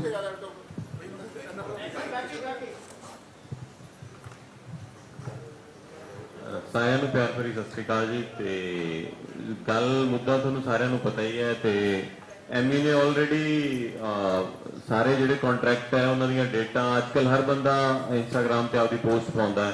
ਤਾਂ ਜਿਹੜੀ ਫਿਲਮ ਕਿਦੋਂ ਸ਼ੁਰੂ ਹੋਈ ਹੈ, ਸਭ ਦੀ ਕਲੈਪਸ ਪਹਿਲਾਂ ਉਹ ਆਲਰੇਡੀ ਪਈਆਂ ਵੀ ਹੈ। ਤਾਂ ਸਭ ਨੂੰ ਪਤਾ ਕਿ ਫਿਲਮਾਂ ਪੁਰਾਣੀਆਂ ਤੇ ਜਿਹੋ ਜਿਹਾ ਦੌਰ ਚੱਲ ਰਿਹਾ, ਜਿਵੇਂ ਹਰ ਡਿਪਾਰਟਮੈਂਟ ਤੇ ਕਰੋਨਾ ਦਾ ਇੰਨਾ ਅਸਰ ਹੈ, ਉਵੇਂ ਸਾਡੀ ਇੰਡਸਟਰੀ ਤੇ ਵੀ ਹੈ। ਪ੍ਰੋਡਿਊਸਰ ਸਾਡੇ ਕੋਲ ਪਹਿਲਾਂ ਹੀ ਹੈ ਨਹੀਂ ਗੇ, ਮਸਾਂ ਗਿਣਾ ਚੁਣਿਆ ਪ੍ਰੋਡਿਊਸਰ ਹੈ ਜਿਹੜਾ ਰਿਪੀਟ ਹੁੰਦਾ ਹੈ। ਤੇ ਕਿਤੇ ਨਾ ਕਿਤੇ ਸਿਨੇਮਾ ਫਿਲਮਾਂ ਬਣਾਉਣਾ ਬਹੁਤ ਇੱਕ ਮਹਿੰਗਾ ਕੰਮ ਹੈ। ਸੋ ਹਰ ਪ੍ਰੋਡਿਊਸਰ ਨੂੰ ਹੁੰਦਾ ਹੈ ਕਿ ਯਾਰ ਅੱਜ ਦੀ ਘੜੀ ਜੇ ਸੱਚ ਪੁੱਛੋ ਤਾਂ ਪ੍ਰੋਡਿਊਸਰਸ ਦੀ ਇਹ ਹਾਲਤ ਹੈ ਕਿ ਸਾਡੀ ਜਿਹੜੀ ਫਿਲਮਾਂ 'ਚ ਲੱਗੇ ਹੈ ਉਹ ਚਾਹੇ ਘੱਟ ਮਿਲਣ ਚਾਹੇ ਵੱਧ ਮਿਲਣ, ਸਾਡੀ ਫਿਲਮ ਰਿਲੀਜ਼ ਹੋ ਜਾਏ। ਜੇ ਉਹ 'ਚ 8 ਕਰੋੜ ਲੱਗਿਆ ਤਾਂ 6 ਮਿਲਦਾ, 4 ਮਿਲਦਾ, ਜੋ ਵੀ ਹੈ, ਕਿਉਂਕਿ ਉਹ ਪਈ ਫਿਲਮਾਂ ਮਿੱਟੀ ਹੋ ਰਹੀਆਂ। ਤੇ ਆਲਰੇਡੀ ਅਸੀਂ ਇੰਨੇ ਬੁਰੇ ਹਾਲਾਤ ਤੋਂ ਗੁਜ਼ਰ ਰਹੇ ਹਾਂ। ਉੱਤੋਂ ਥੀਏਟਰ ਅਜੇ 50% ਓਪਨ ਹੈ ਔਰ ਉੱਤੋਂ ਆ ਇੱਕ ਕੰਟਰੋਵਰਸੀ ਹੈ ਜਿਹੜੀ ਬਿਲਕੁਲ ਹੀ ਨਾਜਾਇਜ਼ ਤੇ ਇੱਕ ਧੱਕੇ ਦੀ ਗੱਲ ਹੈ ਨਾ। ਫਿਰ ਉਸ ਚੀਜ਼ ਤੇ ਹੁਣ ਐਮੀ ਵਰਗੇ ਬੰਦੇ ਨੂੰ ਗੱਦਾਰ ਕਹਿਣਾ, ਔਰ ਕਿਉਂਕਿ ਮੈਂ ਨਾਲ ਰਹਿਣਾ ਤਾਂ ਮੈਂ ਜਾਣਦਾ, ਅਸੀਂ ਜਦੋਂ ਇਹ ਗੱਲਾਂ ਸੀ ਵੀ ਨਹੀਂ, ਅਸੀਂ ਇੰਗਲੈਂਡ ਸੀਗੇ ਤਾਂ ਅਸੀਂ ਰੋਜ਼ ਇਹ ਗੱਲ ਕਰਦੇ ਹੁੰਦੇ ਸੀ ਕਿ ਯਾਰ ਦਿੱਲੀ ਉੱਤਰ ਕੇ ਨਾ ਆਪਾਂ 5-7 ਦਿਨ ਧਰਨੇ ਤੇ ਲਾ ਕੇ ਤੇ ਫਿਰ ਇੱਥੇ ਜਾਵਾਂਗੇ। ਪਰ ਆਹ ਸਿਚੁਏਸ਼ਨ ਇਹੋ ਜਿਹੀ ਬਣੀ ਕਿ ਉਹ ਨਹੀਂ ਜਾ ਸਕਿਆ, ਐਮੀ ਨਹੀਂ ਜਾ ਸਕਿਆ, ਅਸੀਂ ਕੋਈ ਵੀ ਉੱਥੇ ਨਹੀਂ ਜਾ ਸਕੇ, ਸਿੱਧੇ ਘਰੇ ਆ ਗਏ। ਤਾਂ ਮੈਨੂੰ ਲੱਗਦਾ ਕਿ ਕਿਤੇ ਨਾ ਕਿਤੇ ਜਦੋਂ ਇਹੋ ਜਿਹੇ ਝੂਠੇ ਆਰੋਪ ਲੱਗਦੇ ਆ, ਬੰਦਾ ਨਿਰਾਸ਼ ਹੋ ਜਾਂਦਾ। ਜਿਹੜਾ ਵੱਧ ਚੜ ਕੇ ਹਿੱਸਾ ਲੈ ਰਿਹਾ ਹੋਵੇ, ਤੁਸੀਂ ਉਹਨੂੰ ਆਪ ਦੂਰ ਕਰ ਰਹੇ ਹੋ। ਜਦੋਂ ਅੰਦੋਲਨ ਸਟਾਰਟ ਹੋਇਆ ਸੀਗਾ ਤਾਂ ਹਰ ਕੋਈ ਇਹ ਗੱਲ ਕਰਦਾ ਸੀਗਾ ਕਿ ਕਲਾਕਾਰਾਂ ਨੇ ਬਹੁਤ ਵੱਧ ਚੜ ਕੇ ਹਿੱਸਾ ਪਾਇਆ, ਜਿਹਦੇ ਕਰਕੇ ਅੰਦੋਲਨ ਇੱਥੋਂ ਤੱਕ ਪਹੁੰਚਿਆ ਹੈ, ਲੋਕਾਂ ਤੱਕ ਉਹਦੀ ਰੀਚ ਪਹੁੰਚੀ ਹੈ। ਕਲਾਕਾਰ ਗਏ ਆ ਤਾਂ ਪਿੱਛੇ ਲੋਕਾਂ 'ਚ ਵੀ ਉਹ ਜੋਸ਼ ਆਇਆ ਹੈ ਨਾ। ਹੁਣ ਆਪਾਂ ਅੱਜ ਜੇ ਕਲਾਕਾਰਾਂ ਨੂੰ ਲੋੜ ਹੈ ਤਾਂ ਆਪਾਂ ਉਹਨਾਂ ਨੂੰ ਦੂਰ ਕਰ ਰਹੇ ਹਾਂ ਆਪਣੇ ਆਪ ਤੋਂ। ਜਿਵੇਂ ਐਮੀ ਵਰਗਾ ਬੰਦਾ ਜਿਹੜਾ ਇਸ ਦੌਰ 'ਚ ਵੀ ਜਦੋਂ ਸਰਕਾਰ ਦਾ ਹੁਣ ਤਾਂ ਇੰਨਾ ਜ਼ਿਆਦਾ ਪ੍ਰੈਸ਼ਰ ਹੈ ਕਿ ਤੁਸੀਂ ਇੱਕ ਪੋਸਟ ਵੀ ਪਾਉਂਦੇ ਹੋ ਤਾਂ ਤੁਹਾਨੂੰ ਕਾਲ ਆ ਜਾਂਦਾ ਹੈ। ਉਸ ਦੌਰ ਦੇ ਵਿੱਚ ਵੀ ਉਹ ਚਾਹੁੰਦਾ ਸੀਗਾ ਕਿ ਮੈਂ ਉੱਥੇ 7-8 ਦਿਨ ਲਾ ਕੇ ਆਵਾਂ, ਪਰ ਅਸੀਂ ਆਪ ਦੂਰ ਕਰ ਲਿਆ। ਜਦੋਂ ਅਸੀਂ ਉੱਥੇ ਸਟਾਰਟਿੰਗ 'ਚ ਸੀਗੇ, ਗਾਲਾਂ ਉਦੋਂ ਵੀ ਪੈਂਦੀਆਂ ਸੀ, ਤੁਸੀਂ ਦੇਸ਼ ਦਰੋਹੀ ਹੋ, ਤੁਸੀਂ ਆਤੰਕਵਾਦੀ ਹੋ, ਤੁਸੀਂ ਗੱਦਾਰ ਹੋ। ਗਾਲਾਂ ਹੁਣ ਪੈ ਰਹੀਆਂ, ਤੁਸੀਂ ਗੱਦਾਰ ਹੋ, ਤੁਸੀਂ ਕੌਮ ਦਰੋਹੀ ਹੋ। ਫਰਕ ਇਹ ਹੈ ਕਿ ਹੁਣ ਉਦੋਂ ਸਾਹਮਣੇ ਵਾਲੇ ਕਰਦੇ ਸੀ ਜਿਨ੍ਹਾਂ ਦੇ ਆਪਾਂ ਖਿਲਾਫ ਸੀਗੇ, ਅੱਜ ਉਹ ਕੱਢ ਰਹੇ ਆ ਜਿਨ੍ਹਾਂ ਦੇ ਆਪਾਂ ਨਾਲ ਹੈ। ਤੋ ਗੱਲ 'ਚ ਕੱਢਣ ਪਾਉਣ ਨੂੰ ਕੁਛ ਵੀ ਨਹੀਂ ਗਾ। ਇੱਕ ਮਾੜੀ ਜਿਹੀ ਗੁਜ਼ਾਰਿਸ਼ ਹੈ ਜੀ ਕਿ ਜੋ ਨਾਲ ਲੱਗੇ ਤੁਹਾਡੇ ਉਹਨਾਂ ਨੂੰ ਦੂਰ ਨਾ ਕਰੀਏ ਆਪਾਂ, ਹੈਨਾ। ਜਿਹੜਾ ਬੰਦਾ ਦਿਲੋਂ ਜੁੜਿਆ ਉਹਨੂੰ ਜਦੋਂ ਤੁਸੀਂ ਤੋੜਦੇ ਹੋ ਤਾਂ ਉਹਨੂੰ ਦੁੱਖ ਹੁੰਦਾ। ਤੇ ਹੋਪਫੁਲੀ ਅੰਦੋਲਨ ਚੜ੍ਹਦੀ ਕਲਾ ਸੀਗਾ, ਚੜ੍ਹਦੀ ਕਲਾ ਚ ਰਹੂਗਾ।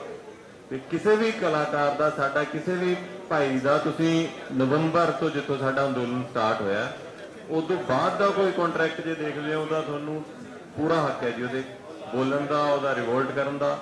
ਬਟ ਜਿਹੜੀਆਂ ਚੀਜ਼ਾਂ ਪਹਿਲਾਂ ਹੋ ਗਈਆਂ ਉਹਨਾਂ ਦਾ ਆਪਾਂ ਹੁਣ ਕੁਝ ਨਹੀਂ ਕਰ ਸਕਦੇ। ਔਰ ਕੰਟਰੈਕਟ ਤੋੜਨੇ ਜੇ ਇੰਨੇ ਸੌਖੇ ਹੁੰਦੇ ਤਾਂ ਅੱਜ ਆਪਾਂ ਕੰਟਰੈਕਟ ਫਾਰਮਿੰਗ ਦੇ ਖਿਲਾਫ ਲੜ ਰਹੇ ਹਾਂ, ਫਿਰ ਲੜਨ ਦੀ ਲੋੜ ਹੀ ਨਹੀਂ ਸੀ। ਫਿਰ ਤਾਂ ਆਉਣ ਦਿੰਦੇ ਕੰਟਰੈਕਟ, ਜਦੋਂ ਦੇਖ ਲੈਂਦੇ ਤੋੜ ਦਿੰਦੇ। ਸੋ ਸਭ ਨੂੰ ਪਤਾ ਹੈ ਕਿ ਕੰਟਰੈਕਟ ਨਹੀਂ ਟੁੱਟ ਸਕਦੇ, ਉਵੇਂ ਸਾਡੇ ਕਲਾਕਾਰਾਂ ਦੇ ਵੀ ਕੰਟਰੈਕਟ ਨਹੀਂ ਟੁੱਟ ਸਕਦੇ। ਸੋ ਬਸ ਗੱਲ ਇੰਨੀ ਕੀ ਹੈ ਜੀ, ਗੱਲ ਨੂੰ ਜੇ ਸਮਝਣਾ ਚਾਹਵੇ ਤਾਂ ਬਹੁਤ ਆਸਾਨ ਹੈ, ਬਟ ਕੁਝ ਲੋਕ ਇਹਨੂੰ ਯੂਜ਼ ਕਰ ਰਹੇ ਆਪਣੀ ਪਬਲਿਸਿਟੀ ਲਈ ਜਾਂ ਮਾਹੌਲ ਖਰਾਬ ਕਰਨ ਲਈ, ਜਿਵੇਂ ਮਰਜ਼ੀ ਕਹਿ ਲਓ। ਹੋਪਫੁਲੀ ਹੁਣ ਚੀਜ਼ਾਂ ਪੋਜ਼ਿਟਿਵ ਹੋ ਰਹੀਆਂ ਤੇ ਆਉਣ ਵਾਲੇ 2-4 ਦਿਨਾਂ ਤੱਕ ਉਮੀਦ ਹੈ ਕਿ ਇਹ ਮੁੱਦਾ ਸ਼ਾਂਤ ਹੋ ਜਾਊਗਾ। ਤੁਹਾਡੇ ਸਾਰਿਆਂ ਦਾ ਧੰਨਵਾਦ ਇੱਥੇ ਆਉਣ ਲਈ। Thank you. ਬਹੁਤ ਬਹੁਤ ਮਿਹਰਬਾਨੀ ਜੀ। ਗੱਲ ਹੈ ਇਹ ਕਿ ਫਿਲਮਾਂ ਸਾਡੀਆਂ ਬਣੀਆਂ ਪਈਆਂ ਨੇ, ਬਹੁਤ ਸਾਰੀਆਂ ਹੋਰ ਵੀ ਰਿਲੀਜ਼ ਹੋਣੀਆਂ ਨੇ। ਕੱਲ ਨੂੰ ਇਹ ਸਾਨੂੰ ਸਮੱਸਿਆ ਕਿਸੇ ਨੂੰ ਹੋਰ ਨੂੰ ਵੀ ਨਾ ਆਵੇ, ਐਵੇਂ ਨੂੰ ਵੀ ਨਾ ਆਵੇ, ਕਿਸੇ ਹੋਰ ਨੂੰ ਵੀ ਨਾ ਆਵੇ। ਇਸ ਕਰਕੇ ਅਸੀਂ ਇਕੱਠੇ ਹੋਏ ਹਾਂ। ਅੱਜ ਜਿੱਥੇ ਅਸੀਂ ਇਕੱਠੇ ਹੋਏ ਹਾਂ, ਇਸ ਮੰਚ ਤੋਂ ਅਸੀਂ ਨਿਮਰਤਾ ਸਹਿਤ ਅਪੀਲ ਕਰਦੇ ਹਾਂ ਸੰਯੁਕਤ ਕਿਸਾਨ ਮੋਰਚੇ ਨੂੰ ਕਿ ਉਹਨਾਂ ਨੂੰ ਆਪਣੇ ਵੱਲੋਂ ਇੱਕ ਬਿਆਨ ਦੇਣਾ ਚਾਹੀਦਾ ਜੀ ਇਸ ਮਸਲੇ ਦੇ ਉੱਤੇ ਕਿ ਉੱਥੇ ਸੰਯੁਕਤ ਮੋਰਚੇ ਦੀ ਕੋਈ ਕਾਰਨ ਨਹੀਂ ਸੀ ਕਿਸੇ ਦਾ ਵਿਰੋਧ ਕਰਨ ਲਈ, ਕਿਸੇ ਫਿਲਮ ਦਾ ਵਿਰੋਧ ਕਰਨ ਲਈ। ਅਸੀਂ ਇਹ ਵੀ ਅਪੀਲ ਕਰਦੇ ਹਾਂ ਸੰਯੁਕਤ ਮੋਰਚੇ ਨੂੰ ਤੁਹਾਡੇ ਮਾਧਿਅਮ ਰਾਹੀਂ। ਮੈਂ ਬੇਨਤੀ ਕਰਾਂਗਾ ਦੂਰ ਖਰੋੜ ਨੂੰ ਤੇ ਫਿਰ ਤੁਹਾਡੀ ਜੋ ਗੱਲ ਕਰਾਂ। ਸਤਿ ਸ਼੍ਰੀ ਅਕਾਲ ਜੀ ਸਾਰਿਆਂ ਨੂੰ।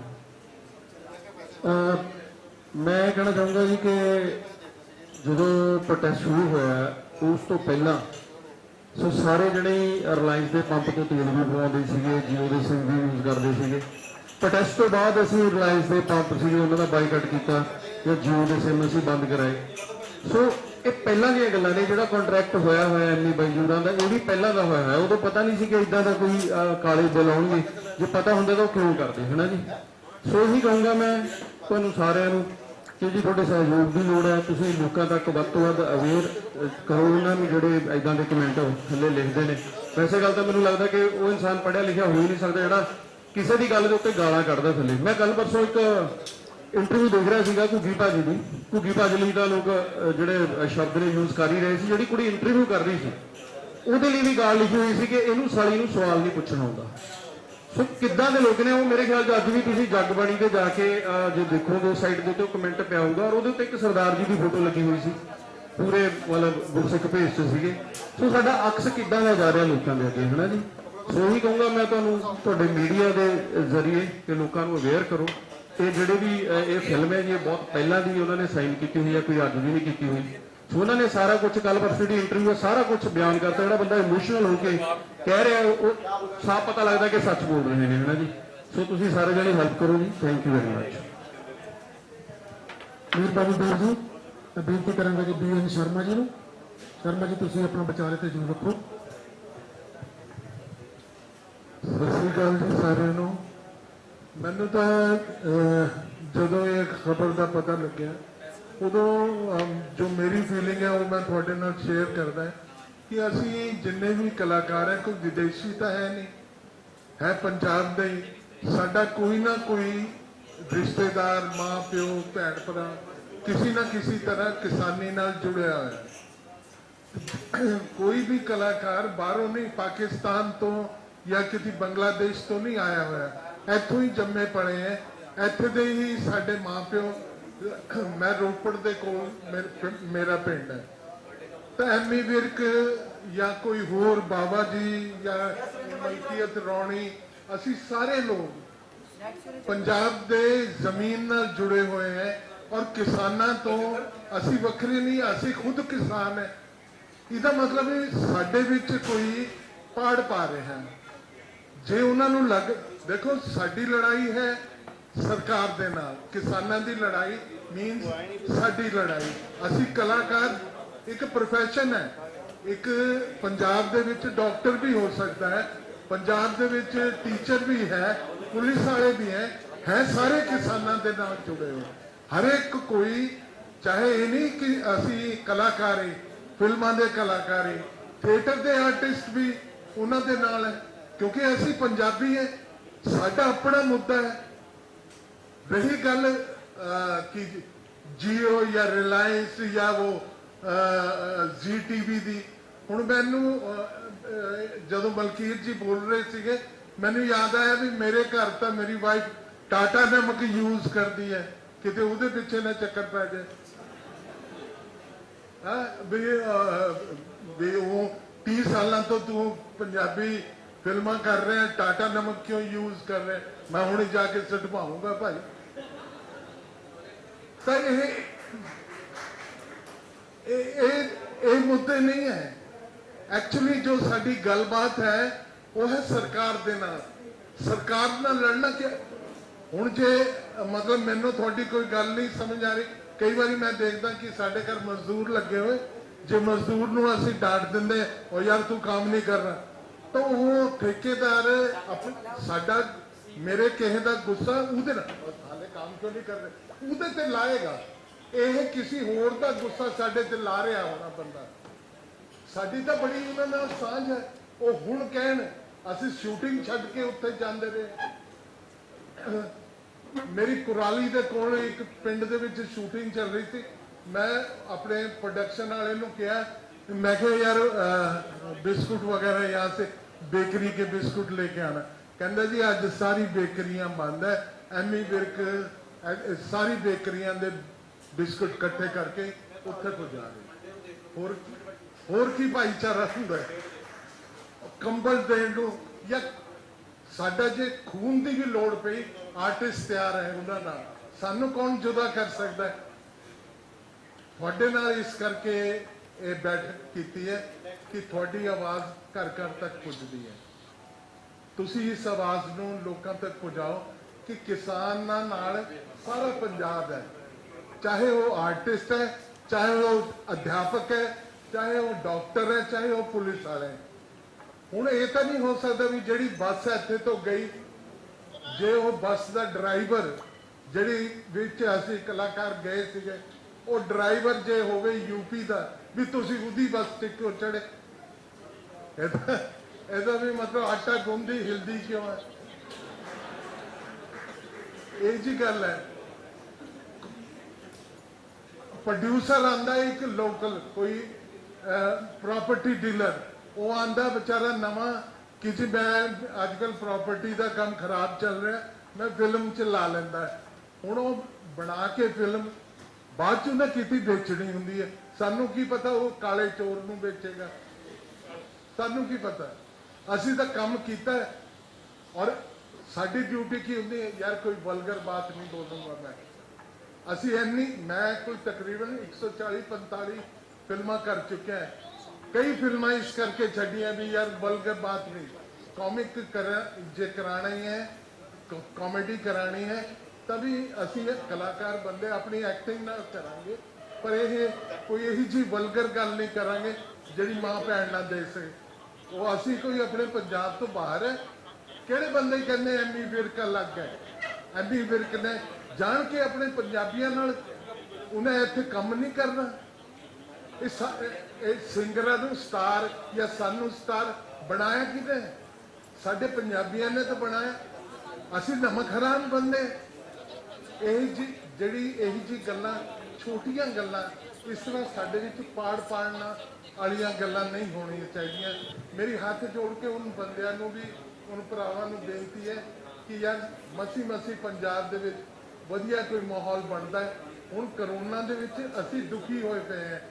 जे घर विच अचानक छिक भी आ गई, बच्चे कहंदे करोना चेक कराओ, हुण ना छिक सकदे घर दे विच, ना खंघ सकदे, शूटिंग कर नहीं देंगे, फिल्म लाण नहीं देंगे, करिए की?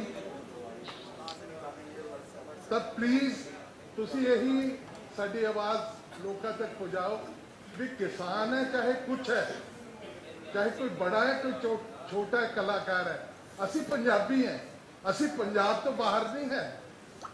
कोई भी गल हुंदी है पंजाब दी होएगी।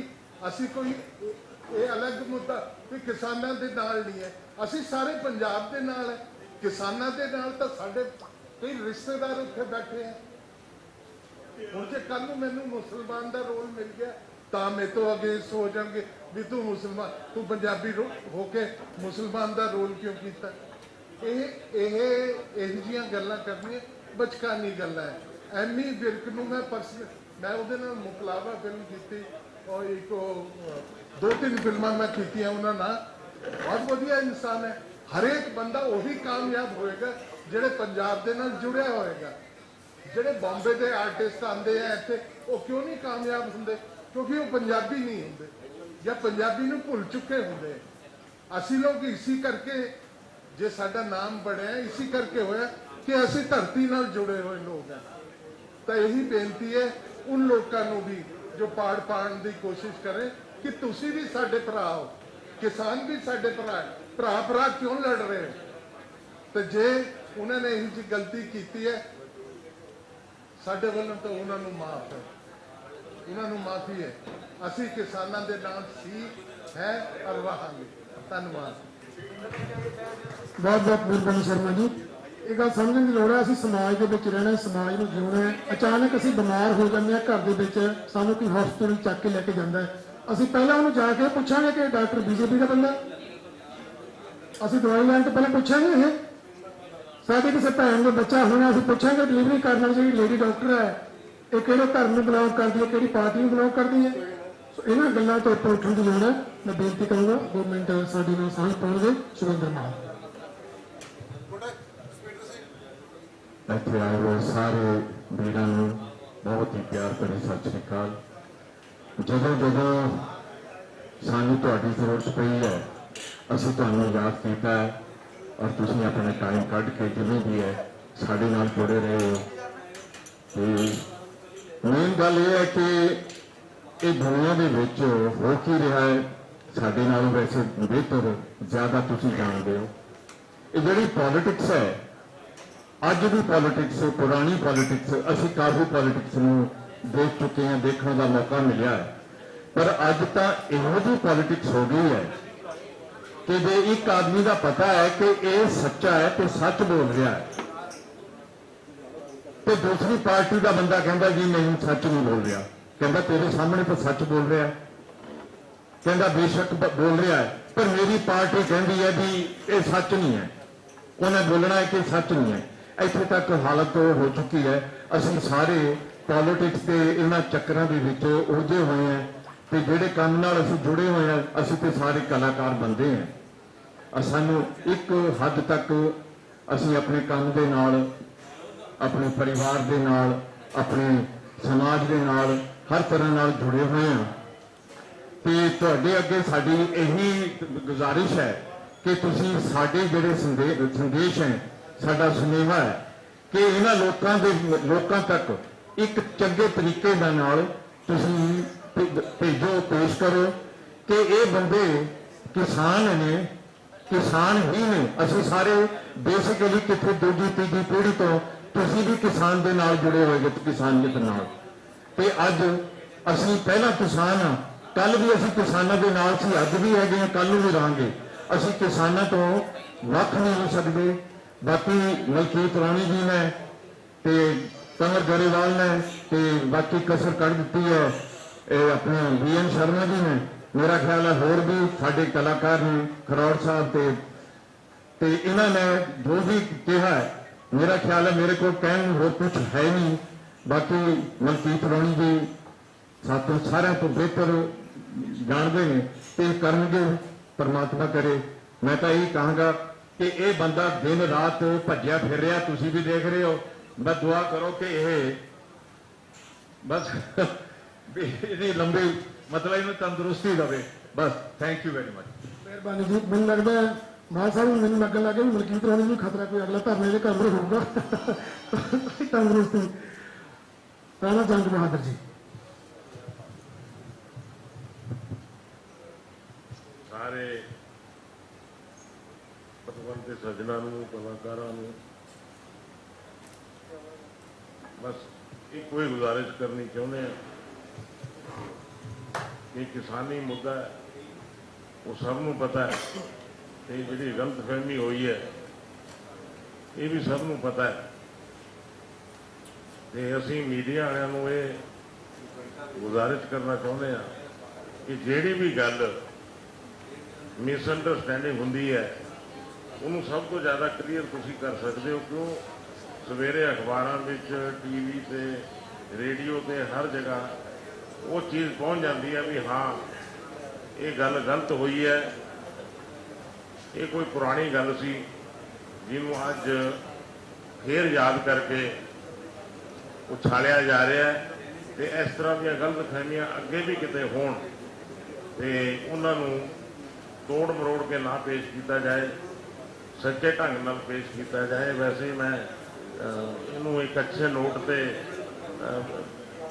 ਇਹੀ ਕਹਿਣਾ ਚਾਹੁੰਦਾ, ਉਹ ਪੁਰਾਣੇ ਖੁੰਡਾਂ ਤੇ ਬਹਿ ਕੇ ਲੋਕ ਗੱਲਾਂ ਕਰਦੇ ਹੁੰਦੇ ਸੀ, ਕਹਿੰਦਾ ਉਹ ਪੀਤੋ ਨੂੰ ਜਾਣਦਾ, ਕਹਿੰਦਾ ਪੀਤੋ ਕਿਹੜੀ, ਕਹਿੰਦਾ ਉਹ ਰਾਣੇ ਵਾਲੀ। ਤੇ ਇਹ ਉਹੀ ਜੀ ਗੱਲ ਹੈ ਕਿ ਪੁਰਾਣੀਆਂ ਗੱਲਾਂ ਖੋਲ ਕੇ ਕਿਤੇ ਜਾ ਕੇ ਜੋੜ ਕੇ ਫੇਰ ਕਹਾਣੀ ਬਣਾ ਕੇ ਉਹਨਾਂ ਦੇ ਨੁਕਸਾਨ ਨਾ ਕਰਾਓ। ਕਿਉਂਕਿ ਚਾਹੇ ਐਮੀ ਵਿਰਕ ਸਾਹਿਬ ਨੇ, ਚਾਹੇ ਕਿਸੇ ਹੋਰ ਦਾ ਐਸਾ ਮੁੱਦਾ ਬਣਦਾ ਤਾਂ ਉਹਨੂੰ ਪਹਿਲਾਂ ਹੀ ਕਲੀਅਰ ਕਰਕੇ ਰੱਖੋ ਵੀ ਇਸ ਤਰ੍ਹਾਂ ਦੀਆਂ ਗਲਤ ਫਹਿਮੀਆਂ ਨਹੀਂ ਹੋਣੀਆਂ ਚਾਹੀਦੀਆਂ। ਕਿਉਂਕਿ ਬਿਜ਼ਨਸ ਤੇ ਵੀ ਬਹੁਤ ਫਰਕ ਪੈਂਦਾ ਤੇ ਇੱਕ ਅਗਰ ਇਸ ਤਰ੍ਹਾਂ ਦੀ ਕੋਈ ਵਾਰਦਾਤ ਹੁੰਦੀ ਹੈ ਤਾਂ ਸਾਰੀ ਜ਼ਿੰਦਗੀ ਉਸ ਕਲਾਕਾਰ ਦੀ ਇਮੇਜ ਤੇ ਬਹੁਤ ਬੜਾ ਢਾਹ ਲੱਗਦੀ ਹੈ, ਜਿਹਦੇ ਕਰਕੇ ਉਹ ਆਪਣੇ ਦਿਲ ਦੇ ਵਿੱਚ ਇਸ ਤਰ੍ਹਾਂ ਦੀ ਗੱਲ ਲੈ ਕੇ ਸਾਰੀ ਜ਼ਿੰਦਗੀ ਜੀਂਦਾ ਹੈ ਤੇ ਇਹਦਾ ਵੀ ਇੱਕ ਦਰਦ ਅਲੱਗ ਹੁੰਦਾ ਹੈ। ਤੇ ਇਸ ਲਈ ਇਹ ਕਹਾਣੀ ਤੁਹਾਨੂੰ ਪਤਾ ਸਾਰਿਆਂ ਨੂੰ ਕਲੀਅਰ ਹੋ ਗਈ ਹੈ ਤੇ ਮੀਡੀਆ ਇਹਦੇ 'ਚ ਮਦਦ ਕਰੇ। ਤੇ ਬਾਕੀ ਕਲਾਕਾਰ ਅਸੀਂ ਜਿਹੜੇ ਹੈਗੇ ਆ, ਮਜ਼ਦੂਰ, ਕਿਸਾਨ, ਕਲਾਕਾਰ ਸਾਰੇ ਇਕੱਠੇ ਨੇ। ਅਸੀਂ ਪਹਿਲਾਂ ਵੀ ਕਿਸਾਨਾਂ ਦੇ ਨਾਲ ਸੀ, ਅੱਜ ਵੀ ਕਿਸਾਨਾਂ ਦੇ ਨਾਲ ਹਾਂ ਤੇ ਜਦੋਂ ਤੱਕ ਇਹ ਮੁੱਦਾ ਨਹੀਂ ਸੁਲਝੇਗਾ ਅਸੀਂ ਕਿਸਾਨਾਂ ਦੇ ਨਾਲ। ਬਸ ਇੰਨੇ ਸ਼ਬਦ ਬੋਲਦਾ ਹੋਇਆ ਮਾਈਕ ਇਹਨਾਂ ਨੂੰ ਦੇਣਾ ਤੇ ਅਗਲੇ ਆਦਮੀ ਬਹੁਤ ਮਿਹਰਬਾਨੀ ਜੀ, ਬਸ 2 ਮਿੰਟ ਦੀ ਗੱਲ ਹੈ। ਮੈਂ ਦੱਸਣ ਲੱਗਿਆ ਕਿ ਜਦੋਂ ਕਲਾਕਾਰ ਅੰਦੋਲਨ ਨਾਲ ਜੁੜੇ, ਸਾਡੇ ਗੀਤ ਬਦਲ ਗਏ, ਸਾਡੀਆਂ ਕਿਤੇ ਵੀ ਬੋਲੀਆਂ ਬਦਲ ਗਈਆਂ, ਸਾਡੀਆਂ ਜੰਨਾਂ ਦੇ ਵਿੱਚ ਕਿਸਾਨ ਦੇ ਝੰਡੇ ਜਾਣ ਲੱਗ ਪਏ। ਸਾਡੇ ਕੋਲ ਕਲੰਦਰ ਗਰੇਵਾਲ ਤੇ ਹਰਪਚੀਮਾ ਨੇ ਜਿਹੜੇ ਗਾਉਂਦੇ ਨੇ ਕਿ ਸਾਡੇ ਲਈ ਕਿਲੇ ਬਣ ਗਈਆਂ ਸੜਕਾਂ ਦੇ ਪਾਤਸ਼ਾਹ। ਸੋ ਇਹ ਕਲਾਕਾਰ ਸੀ ਜਿਨ੍ਹਾਂ ਨੇ ਕਿਹੋ ਜਿਹਾ ਮਾਹੌਲ ਸਾਨੂੰ ਬਣਾ ਕੇ ਦਿੱਤਾ। ਬਸ ਤੁਹਾਡੇ 5-4 ਮਿੰਟ ਹੋਰ ਲੈਣੇ ਆ, ਉਸ ਤੋਂ ਬਾਅਦ ਆਪਾਂ ਬੰਦ ਤੋਂ ਬੰਦ ਕਰਾਂਗੇ। ਹਰਪਚੀਮਾ ਬਹੁਤ ਪਿਆਰ ਭਰੀ ਸਤਿ ਸ਼੍ਰੀ ਅਕਾਲ ਜੀ ਸਾਰਿਆਂ ਨੂੰ। ਮੈਨੂੰ ਲੱਗਦਾ ਗੱਲਾਂ ਸਾਰੀਆਂ ਹੋ ਗਈਆਂ, ਦੱਸਦੀਆਂ ਰਾਣੀ ਸਾਹਿਬ ਨੇ, ਕੰਵਰ ਬਾਈ ਨੇ, ਹੋਰ ਸਾਰੇ ਸੱਜਣਾਂ ਨੇ। 1-2 ਗੱਲਾਂ ਮੈਂ ਇਹਦੇ ਵਿੱਚ ਐਡ ਕਰ ਦਿੰਦਾ। ਮੈਨੂੰ ਲੱਗਦਾ ਜਿਹੜੀ ਅਸੀਂ ਚੀਜ਼ਾਂ ਦੀ ਇੰਟਰਪ੍ਰੀਟੇਸ਼ਨ ਕਰਦੇ ਹਾਂ, ਕਈ ਵਾਰੀ ਇੱਕ ਅੰਦੋਲਨ ਖੜਾ ਹੋਇਆ ਪੰਜਾਬ ਦੇ ਵਿੱਚ, ਕਿਵੇਂ ਅੰਦੋਲਨ ਅਸੀਂ ਸਾਰੇ ਜੀਓ ਸਮੇਂ ਵਰਤਦੇ ਸੀ, ਉਹਨੂੰ ਬਾਈਕਾਟ ਕਰਨ ਵਾਸਤੇ ਖੜਾ ਹੋਇਆ। ਕੀ ਅੰਦੋਲਨ ਉਹ ਖੜਾ ਹੋਇਆ ਜਿਹੜੀਆਂ 50% ਚੀਜ਼ਾਂ ਸਾਡੇ ਕਿਚਨ ਦੇ ਵਿੱਚ ਵਰਤੀਆਂ ਜਾਂਦੀਆਂ ਨੇ, ਅੱਜ ਵੀ ਫੋਰਚੂਨ ਤੇਲ ਤੋਂ ਲੈ ਕੇ ਕੱਲੀ ਚੀਜ਼ ਜਿਹੜੀ ਅਡਾਨੀ ਦੇ ਪ੍ਰੋਡਕਟ ਨੇ ਜਾਂ ਅੰਬਾਨੀ ਦੇ ਪ੍ਰੋਡਕਟ ਨੇ, ਉਹਨਾਂ ਦਾ ਵਿਰੋਧ ਕਰਨ ਵਾਸਤੇ ਖੜਾ ਹੋਇਆ। ਸਾਡੇ ਕੋਲ ਏਡੇ ਵੱਡੇ ਇਕਨੋਮਿਕਲ ਆਧਾਰੇ ਹੈ ਹੀ ਨਹੀਂ ਵੀ ਕੋਈ ਹੋਰ ਲੋਨ ਬਣਾ ਕੇ ਸਾਰੇ ਪੰਜਾਬ 'ਚ ਵੇਚ ਸਕੇ ਜਾਂ ਕੋਈ ਹੋਰ ਗੱਲਾਂ ਹੋ ਸਕਣ। ਐਕਚੁਅਲੀ ਲੀਡਰਾਂ ਨੇ ਵੇਚਤਾ, ਪਹਿਲੇ ਵੇਚਤਾ ਪੰਜਾਬ ਦਾ ਕਾਰਪੋਰੇਟ ਘਰਾਣਿਆਂ ਨੂੰ। ਸੋ ਮੈਨੂੰ ਲੱਗਦਾ ਵੀ ਸਾਨੂੰ ਅੱਜ ਸਰਕਾਰਾਂ ਰਲ ਕੇ ਲੁੱਟਦੀਆਂ ਨੇ। ਤੁਸੀਂ ਹਿਸਾਬ ਲਾ ਲਓ, ਜੇ ਇੱਕ ਸੂਬੇ 'ਚ ਕਾਂਗਰਸ ਦੀ ਸਰਕਾਰ ਹੁੰਦੀ ਹੈ ਤੇ ਦੂਜੇ ਸੂਬੇ 'ਚ ਬੀਜੇਪੀ ਦੀ ਸਰਕਾਰ ਹੁੰਦੀ ਹੈ, ਇਹ ਤਾਂ ਰਲ ਕੇ ਲੁੱਟਦੀਆਂ ਨੇ। ਅਸੀਂ ਲੜੀ ਅੱਡ ਹੋ ਕੇ ਜਾਂਦੇ ਹਾਂ, ਅਸੀਂ ਆਪਦੇ ਬੰਦਿਆਂ ਨੂੰ ਵੱਖ ਕਰੀ ਜਾਂਦੇ ਹਾਂ। ਮੈਨੂੰ ਲੱਗਦਾ ਅਸੀਂ ਆਪਦੇ ਬੰਦਿਆਂ ਨੂੰ ਵੱਖ ਕਰੀ ਜਾਂਦੇ ਹਾਂ। ਜਗਦੀਪ ਭਾਈ ਉੱਥੇ ਸਾਡੇ ਨਾਲ ਸੀਗੇ, ਜਗਦੀਪ ਸੀ, ਅੰਬਰਦੀਪ ਸੀ, ਅੰਦੋਲਨ ਦੇ ਵਿੱਚ ਸੀਗੇ, ਐਮੀ ਆਇਆ, ਮਨਿੰਦਰ ਆਇਆ ਜਦੋਂ ਆਏ ਹਨ। ਤੇ ਅਸੀਂ ਆਪਦੇ ਬੰਦਿਆਂ ਨੂੰ ਅੱਜ ਅੰਦੋਲਨ ਨਾਲ ਤੋੜੀ ਜਾਂਦੇ, ਜਿਨ੍ਹਾਂ ਦੇ ਅੰਦਰ ਦਰਦ ਹੈ। ਜੇ ਉਹਦੇ ਅੰਦਰ ਦਰਦ ਹੈ ਤਾਂ ਹੀ ਉਹਨੇ ਗਾਇਆ ਸੀਗਾ ਵੀ ਜੱਟ ਤੇ ਸੀਰੀ ਰੋਂਦੇ ਰਹੇ ਜਦ ਖੇਤ ਦੀ ਬੋਲੀ ਲੱਗਦੀ ਰਹੀ। ਸੋ ਇਹਨਾਂ ਚੀਜ਼ਾਂ ਨੂੰ ਸਮਝਣ ਦੀ ਲੋੜ ਆ। ਅੱਜ 50 ਤੋਂ 60% ਕੋਈ ਵੀ ਚੀਜ਼ ਲਾ ਲਓ, ਸੜਕਾਂ ਲਾ ਲਓ, ਸਾਡੀ ਜਿਵੇਂ ਮੈਂ ਕਿਚਨ ਦੀ ਤਾਂ ਪਹਿਲੀ ਗੱਲ ਕਰ ਲਿਆ, ਹੋਰ ਚੀਜ਼ਾਂ ਲਾ ਲਓ, ਹਰੇਕ ਚੀਜ਼ ਦੇ ਵਿੱਚ ਅੰਬਾਨੀ ਨੇ, ਅਡਾਨੀ ਨੇ, ਹੋਰ ਹੈ ਕੌਣ? ਸਾਡੇ ਕੋਲ ਏਡੇ ਵੱਡੇ ਅਦਾਰੇ ਹੈ ਨਹੀਂ ਨਾ, ਜਦ ਅਸੀਂ ਸੋਲੂਸ਼ਨ ਦਈਏ। ਹੁਣ ਆਪਾਂ ਰੌਲਾ ਪਾਉਣੇ ਜਾ ਕੇ ਫਲਾਣੇ ਨੂੰ ਵੋਟਾਂ ਨਾ ਪਾਓ, ਢਿੰਕੇ ਨੂੰ ਨਾ ਪਾਓ, ਉਹ ਕਹਿੰਦੇ ਨੇ ਫਿਰ ਹੱਲ ਕੀ ਆ? ਵੋਟ ਤਾਂ ਪਾਉਣੀ ਹੈ ਨਾ, ਵੋਟ ਨਾਲ ਹੀ ਨਿਜ਼ਾਮ ਬਦਲਿਆ ਜਾਊਗਾ। ਵੋਟ ਤਾਂ ਪਾਉਣੀ ਹੈ, ਵੋਟ ਪਾਉਣ ਵਾਸਤੇ ਕੌਣ ਦਈਏ? ਚੰਗੇ ਬੰਦੇ ਵੀ ਸਾਡੇ ਚੋਂ ਨਿਕਲਣਗੇ, ਦੇਣੇ ਪੈਣਗੇ ਸਾਨੂੰ ਚੰਗੇ ਬੰਦੇ। ਉਹੀ ਗੱਲ ਇੱਥੇ ਆ। ਮੈਨੂੰ ਲੱਗਦਾ ਵੀ ਫਿਲਮਾਂ, ਹਾਂ ਸਰਕਾਰ ਕਹਦੇ ਵੀ ਅਸੀਂ ਫਿਲਮਾਂ ਤੇ ਸਾਰਾ ਪੈਸਾ ਲਾਵਾਂਗੇ, ਅਸੀਂ ਕਿਉਂ ਕਾਰਪੋਰੇਟ ਨੂੰ ਦੇਵਾਂਗੇ ਫਿਲਮਾਂ? ਮੈਨੂੰ ਲੱਗਦਾ ਵੀ ਜਿੰਨਾ ਚਿਰ ਇਦਾਂ ਦੇ ਸੋਲੂਸ਼ਨ ਨਹੀਂ ਹੈਗੇ, ਸਾਨੂੰ ਸਾਡੀ ਸੋਚ ਦਾ ਦਾਇਰਾ ਜਿਹੜਾ ਵੱਡਾ ਕਰਨਾ ਪਊਗਾ। ਸਾਨੂੰ ਮਿਆਰ ਕਿਤੇ ਨਾ ਕਿਤੇ ਆਪਣੀ ਸੋਚ ਦਾ ਉੱਚਾ ਕਰਨਾ ਪਊਗਾ ਵੀ ਇਹ ਸਾਡੇ ਆਪਦੇ ਲੋਕ ਨੇ, ਇਹ ਕਦੇ ਗਦਾਰ ਤਾਂ ਹੋ ਹੀ ਨਹੀਂ ਸਕਦੇ। ਜਿਹੜੇ ਆ ਸ਼ਬਦ ਵਰਤਨੇ ਗਦਾਰ, ਮੈਨੂੰ ਲੱਗਦਾ ਇੱਕ ਵਾਰੀ ਸੋਚੀਏ ਆਪਾਂ ਸਾਰੇ ਵੀ ਉਹਦੇ ਘਰਦਿਆਂ ਦੀ ਕੀ ਬੀਤਰੀ ਹੋਊਗੀ। ਆਪਾਂ ਉਹਦੇ ਸੱਜਣ ਮਿੱਤਰਾਂ ਸਾਰੇ ਉਹਦੇ ਘਰਦਿਆਂ ਤੇ ਉਹਦੇ ਮਾਪਿਓ ਤੇ ਕੀ ਬੀਤਰੀ ਹੋਊਗੀ। ਕੋਈ ਮਾਪਿਓ ਪੰਜਾਬ ਦੇ ਵਿੱਚ ਪੰਜਾਬੀ ਵਿਰਾਸਤ ਦੇ ਵਿੱਚ ਜਿਹਦਾ ਬੱਚਾ ਪੜਦਾ ਸਿੱਖ ਇਤਿਹਾਸ ਦੀ ਜਾਣਕਾਰੀ ਦਿੰਦੇ ਨੇ ਜਿਹੜੇ ਆਪਦੇ ਬੱਚੇ ਨੂੰ, ਕੱਲ ਨੂੰ ਜਦੋਂ ਉਹਦੇ ਮੁੰਡੇ ਨੂੰ ਗਦਾਰ ਕਿਹਾ ਜਾਂਦਾ ਕੀ ਬੀਤਦੀ ਉਹਨਾਂ ਤੇ। ਮੈਨੂੰ ਲੱਗਦਾ ਇਹ ਚੀਜ਼ਾਂ ਸਾਨੂੰ ਸਾਰਿਆਂ ਨੂੰ ਸਮਝਣੀਆਂ ਜ਼ਰੂਰੀ ਨੇ, ਕਿਉਂਕਿ ਬਹੁਤ ਗੱਲ ਹੋਈ ਹੈ ਸਾਡੀ ਪਿਛਲੇ 2 ਦਿਨ ਤੋਂ। ਉਹਦਾ ਭਰਾ ਦਾ ਬਹੁਤ ਮਾੜਾ ਹਾਲ ਸੀ ਤੇ ਸਾਨੂੰ ਸਾਰਿਆਂ ਨੂੰ ਨਾਲ ਖੜਨ ਦੀ ਲੋੜ ਆ। ਬੇਨਤੀ ਆ ਅੱਗੇ ਵੀ ਜਿਹੜਾ ਸਿਨੇਮੇ ਦਾ ਕੰਮ ਆਊਗਾ ਸੋਚ ਸਮਝ ਦੇ ਵਿੱਚੋਂ ਸਾਡੀ ਦੇ ਵਿੱਚੋਂ ਕੋਈ ਵੀ ਕਮੈਂਟ ਦਾ ਗੱਲ ਨਿਕਲੇ, ਕਿਉਂਕਿ ਤੁਹਾਡੀ ਗੱਲ ਕਹੀ ਕਿਤੇ ਵੀ ਜਾ ਸਕਦੀ ਹੈ ਯਾਰ। ਸੋ ਇੰਨੀ ਗੱਲ ਸੀ। Thank you so much. ਬਹੁਤ ਬਹੁਤ ਮਿਹਰਬਾਨੀ ਜੀ। ਸਾਡੇ ਕੋਲੇ ਅਸ਼ਵਨੀ ਸ਼ਰਮਾ ਜੀ ਪਹੁੰਚੇ ਨੇ ਰਬਾਬ ਸਟੂਡੀਓ ਤੋਂ। ਬਲਕਾਰ ਸਿੱਧੂ ਜੀ ਬਾਈ ਆਏ ਨੇ, ਕਿਉਂਕਿ ਸਾਡੀ ਇਹ ਸਟੇਜ ਛੋਟੀ ਪੈ ਗਈ। ਕੁਝ ਸੱਜਣ ਸਾਡੇ ਇੱਧਰ ਬੈਠੇ ਨੇ। ਰਾਜੂ ਵਰਮਾ ਜੀ ਸਾਡੇ ਫਿਲਮ ਰਾਈਟਰ ਬੈਠੇ ਨੇ। ਸਾਗਰ ਜੀ ਸਾਡੇ ਫਿਲਮ ਨਿਰਦੇਸ਼ਕ ਨੇ। ਮੈਡਮ ਸੀਮਾ ਕੌਸ਼ਲ ਜੀ, ਰਾਜ ਧਾਲੀਵਾਲ ਜੀ, ਦਿਲਾਵਰ ਸਿੱਧੂ ਜੀ, ਜਸਵੀਰ ਜੀ, ਜਸਵੀਰ ਸਾਡੇ ਵੀਰ ਤੇ ਸੁੱਖੀ ਰੰਧਾਵਾ ਜੀ, ਬੀਨੂ ਢਿੱਲੋਂ ਦੇ ਬ੍ਰਦਰ ਫੌਜੀ ਬਾਈ ਸਾਡੇ ਕੋਲ ਪਹੁੰਚੇ ਨੇ। ਪਿੱਛੇ ਬਹਿ ਕੇ ਕਹਿੰਦੇ ਬੀਨੂ ਨੇ ਕਿਹਾ ਕਿ ਪਿੱਛੇ ਬਹਿ ਕੇ ਸਾਰੀਆਂ ਗੱਲਾਂ ਸੁਣਨੀਆਂ। ਬਹੁਤ ਮਿਹਰਬਾਨੀ ਜੀ ਸਾਰੇ ਸੱਜਣਾਂ ਦੀ। ਸਾਡੇ ਕਮੇਟੀ ਮੈਂਬਰ ਪੰਡਿਤ ਭੰਗਾ ਹੋਣੀ ਸਾਰੇ ਸਾਡੇ ਕੋਲ ਪਹੁੰਚ ਰਹੇ। ਮੈਂ ਬਸ 1 ਮਿੰਟ ਹੀ ਮੈਂ ਬੋਲ ਗਿਆ ਤੇ ਬੰਦ ਕਰਦੇ ਮੈਡਮ ਗੁਰਪ੍ਰੀਤ ਕੌਰ ਭੰਗਾ। ਮੇਰਾ ਤਾਂ ਗਲਾ ਹੀ ਭਰ ਗਿਆ। ਇੱਕ ਮਾਂ ਨੂੰ ਪੁੱਛ ਕੇ ਦੇਖੋ ਜਿਹਦਾ ਪੁੱਤ ਪੰਜਾਬੀ ਮਾਂ ਬੋਲੀ ਦੀ ਸੇਵਾ ਕਰ ਰਿਹਾ ਤੇ ਉਹਨੂੰ ਸਾਡੇ ਭੈਣ ਭਰਾ ਸਾਡੇ ਹੀ ਆਪਣੇ ਕਹਿ ਰਿਹਾ ਗਦਾਰ। ਗਦਾਰ ਸ਼ਬਦ ਛੋਟਾ ਨਹੀਂ। ਮੈਨੂੰ ਲੱਗਦਾ ਉਸ ਬੱਚੇ ਨੂੰ ਇਹ ਗੱਲ ਕਹਿਣ ਤੋਂ ਪਹਿਲਾਂ ਉਹਦੀ ਮਾਂ ਤੋਂ ਬਾਹਰ ਹੋ ਗਿਆ। ਉਹਦੀ ਮਾਂ ਤੇ ਬਾਹਰ ਹੋ ਗਿਆ। ਸੋਚ ਕੇ ਦੇਖੋ ਜਿਹਦੀ ਮਾਂ ਨੂੰ ਕਿੱਡਾ ਮਾਣ ਹੁੰਦਾ ਕਿ ਮੇਰਾ ਪੁੱਤ ਅੱਜ ਮਾਂ ਬੋਲੀ ਦੀ ਸੇਵਾ ਕਰ ਰਿਹਾ, ਉਹ ਕਿਸਾਨੀ ਦੀ ਸੇਵਾ ਕਰ ਰਿਹਾ, ਉਹ ਇੱਕ ਕਿਸਾਨ ਦਾ ਪੁੱਤ ਹੈ। ਲਾਹਨਤ ਪਾਉਂਗੀ ਮੈਂ ਤਾਂ। ਲੱਖ ਸ਼ਰਮਾ ਜੀ ਨੇ ਕਹਿਤਾ ਇਹਨਾਂ ਦਾ ਦਿਲ ਵੱਡਾ ਕਿ ਅਸੀਂ ਉਹਨੂੰ ਮਾਫ ਕਰਤਾ, ਪਰ ਕਦੇ ਵੀ ਮਾਂ ਉਹਨੂੰ ਮਾਫ ਨਹੀਂ ਕਰ ਸਕਦੀ। ਮੈਂ ਇਸ ਬੱਚੇ ਨਾਲ ਕੰਮ ਕੀਤਾ। ਉਹ ਕਿੱਡਾ ਛੋਟਾ ਜਿਹਾ, ਉਹਦੀਆਂ ਅੱਖਾਂ 'ਚ ਮੈਂ ਪੰਜਾਬ ਦੇ ਸੁਪਨੇ ਦੇਖੇ ਨੇ। ਮੈਨੂੰ ਪਤਾ ਹੈ ਕਿ ਉਹਨਾਂ ਦਾ ਪਰਿਵਾਰ ਸਾਡੇ ਲੰਬੇ ਪੰਜਾਬ ਤੋਂ ਆਇਆ ਹੈ। ਮੇਰੀ ਕਿੰਨੇ ਵਾਰੀ ਅੰਮੀ ਨਾਲ ਗੱਲ ਹੋਈ ਹੈ। ਉਹ ਇੰਨਾ ਦਿਲ ਦਾ ਸਾਫ਼ ਹੈ। ਉਹ ਮੈਂ ਉਹਦੀ ਕੋਈ ਵਿਖਾਲਤ ਨਹੀਂ ਕਰ ਰਹੀ। ਅਸੀਂ ਕਲਾਕਾਰ ਜਿਹੜੇ ਹੁੰਦੇ ਆ ਇੱਕ ਫੁੱਲ ਹੁੰਦੇ ਆ।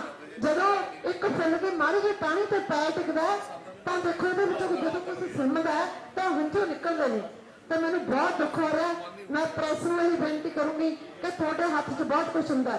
ਜਦੋਂ ਕਿਸੇ ਨੇ ਇਹ ਪੋਸਟ ਪਾਈ ਹੈ ਇੱਕ ਪਾਸਰ ਦੀ, ਤਾਂ ਇਹ ਵੀ ਬਹੁਤ ਮਾੜੀ ਗੱਲ ਹੈ। ਮੈਂ ਕਹਿਣ ਤੋਂ ਕੋਈ ਡਰਦੀ ਨਹੀਂ ਕਿ ਕੋਈ ਗੱਲ ਨਹੀਂ, ਹੈਡਿੰਗ ਅਸੀਂ ਆਹ ਲਾ ਦਿਓ, ਵਿੱਚ ਅਸੀਂ ਆਹ ਹੈ। ਮੈਨੂੰ ਇਹ ਲੱਗਦਾ ਕਿ ਸਾਨੂੰ ਤਾਂ ਡਰ ਲੱਗਣ ਲੱਗ ਗਿਆ ਵੀ ਅਸੀਂ ਕਿੰਨੇ ਅੰਦਰੋਂ ਸਾਫ਼ ਹਾਂ। ਪੰਜਾਬ ਦੀ ਧਰਤੀ ਤੇ ਜੰਮੇ ਹਾਂ, ਭਾਵੇਂ ਉਹ ਪੰਜਾਬ ਦੀ ਧਰਤੀ ਹੋਵੇ, ਹਰਿਆਣੇ ਦੀ ਹੋਵੇ ਜਾਂ ਰਾਜਸਥਾਨ ਦੀ ਹੋਵੇ। ਅਸੀਂ ਕਿਉਂ ਵੰਡੀਆਂ ਪਾਉਂਦੇ ਹਾਂ? ਅਸੀਂ ਇਸ ਧਰਤੀ ਮਾਂ ਦੇ ਪੁੱਤ ਦੀ ਹਾਂ। ਧਰਤੀ ਸਾਰੀ ਦੁਨੀਆ ਦੀ ਧਰਤੀ ਸਾਡੀ ਹੈ। ਸਾਰੇ ਮੁਲਕ ਦੇ ਵਿੱਚ ਲੋਕ ਜਿੱਥੇ ਮਰਜ਼ੀ ਬੈਠੇ ਹੈ। ਸਾਡੀਆਂ ਫਿਲਮਾਂ ਆ ਰਹੀਆਂ, ਸਾਡੇ ਲਹਿੰਦੇ ਪੰਜਾਬ ਦੇ ਆਰਟਿਸਟ ਸਾਡੇ ਨਾਲ ਹੈ। ਸਾਨੂੰ ਜਿੱਥੇ ਮਰਜ਼ੀ ਕੋਈ ਬੁਲਾਵੇ ਅਸੀਂ ਜਾਵਾਂਗੇ। ਹਾਂ, ਇਹ ਜ਼ਰੂਰ ਹੈ ਕਿ ਕੀ ਅਸੀਂ ਪੰਜਾਬੀ ਮਾਂ ਬੋਲੀ ਦੀ ਤੋਹੀਨ ਤਾਂ ਨਹੀਂ ਕਰ ਰਹੇ, ਕਿ ਅਸੀਂ ਕੋਈ ਸ਼ਬਦ ਤਾਂ ਨਹੀਂ ਇਹੋ ਜਿਹਾ ਵਰਤ ਰਹੇ ਜਿਨ੍ਹਾਂ ਨਾਲ ਸਾਡਾ ਸਿਰ ਨੀਵਾਂ ਹੁੰਦਾ ਹੈ, ਜਾਂ ਸਾਡੀ ਮਾਂ ਦੀ ਨੀਵੀਂ ਪੈਂਦੀ ਹੈ, ਜਾਂ ਸਾਡੇ ਪਿਓ ਦੀ ਪੱਗ ਲੈਂਦੀ ਹੈ। ਮੈਂ ਕਹਿੰਦੀ ਹਾਂ ਲਾਹਨਤ ਹੈ ਸਾਡੇ ਮਾਂ ਪਿਓ ਦੀਆਂ ਪੱਗਾਂ ਤਾਂ ਉਹਨਾਂ ਨੇ ਲਾਈਆਂ, ਗਦਾਰ ਉਹ ਨਹੀਂ ਹੈ। ਇਹ ਨਿਖਰ ਕੇ ਗੱਲ ਜ਼ਰੂਰ ਆ ਜਾਣੀ ਹੈ, ਕਿਉਂਕਿ ਜਿਹੜਾ ਝੂਠ ਹੈ ਉਹ ਬਹੁਤ ਫੈਲਦਾ। ਸੱਚ ਹੌਲੀ ਹੌਲੀ ਅੱਗੇ ਆਉਂਦਾ ਹੈ। ਅੱਜ ਆਪਾਂ ਸੱਚ ਦੀ ਲੜਾਈ ਲੜ ਰਹੇ ਹਾਂ।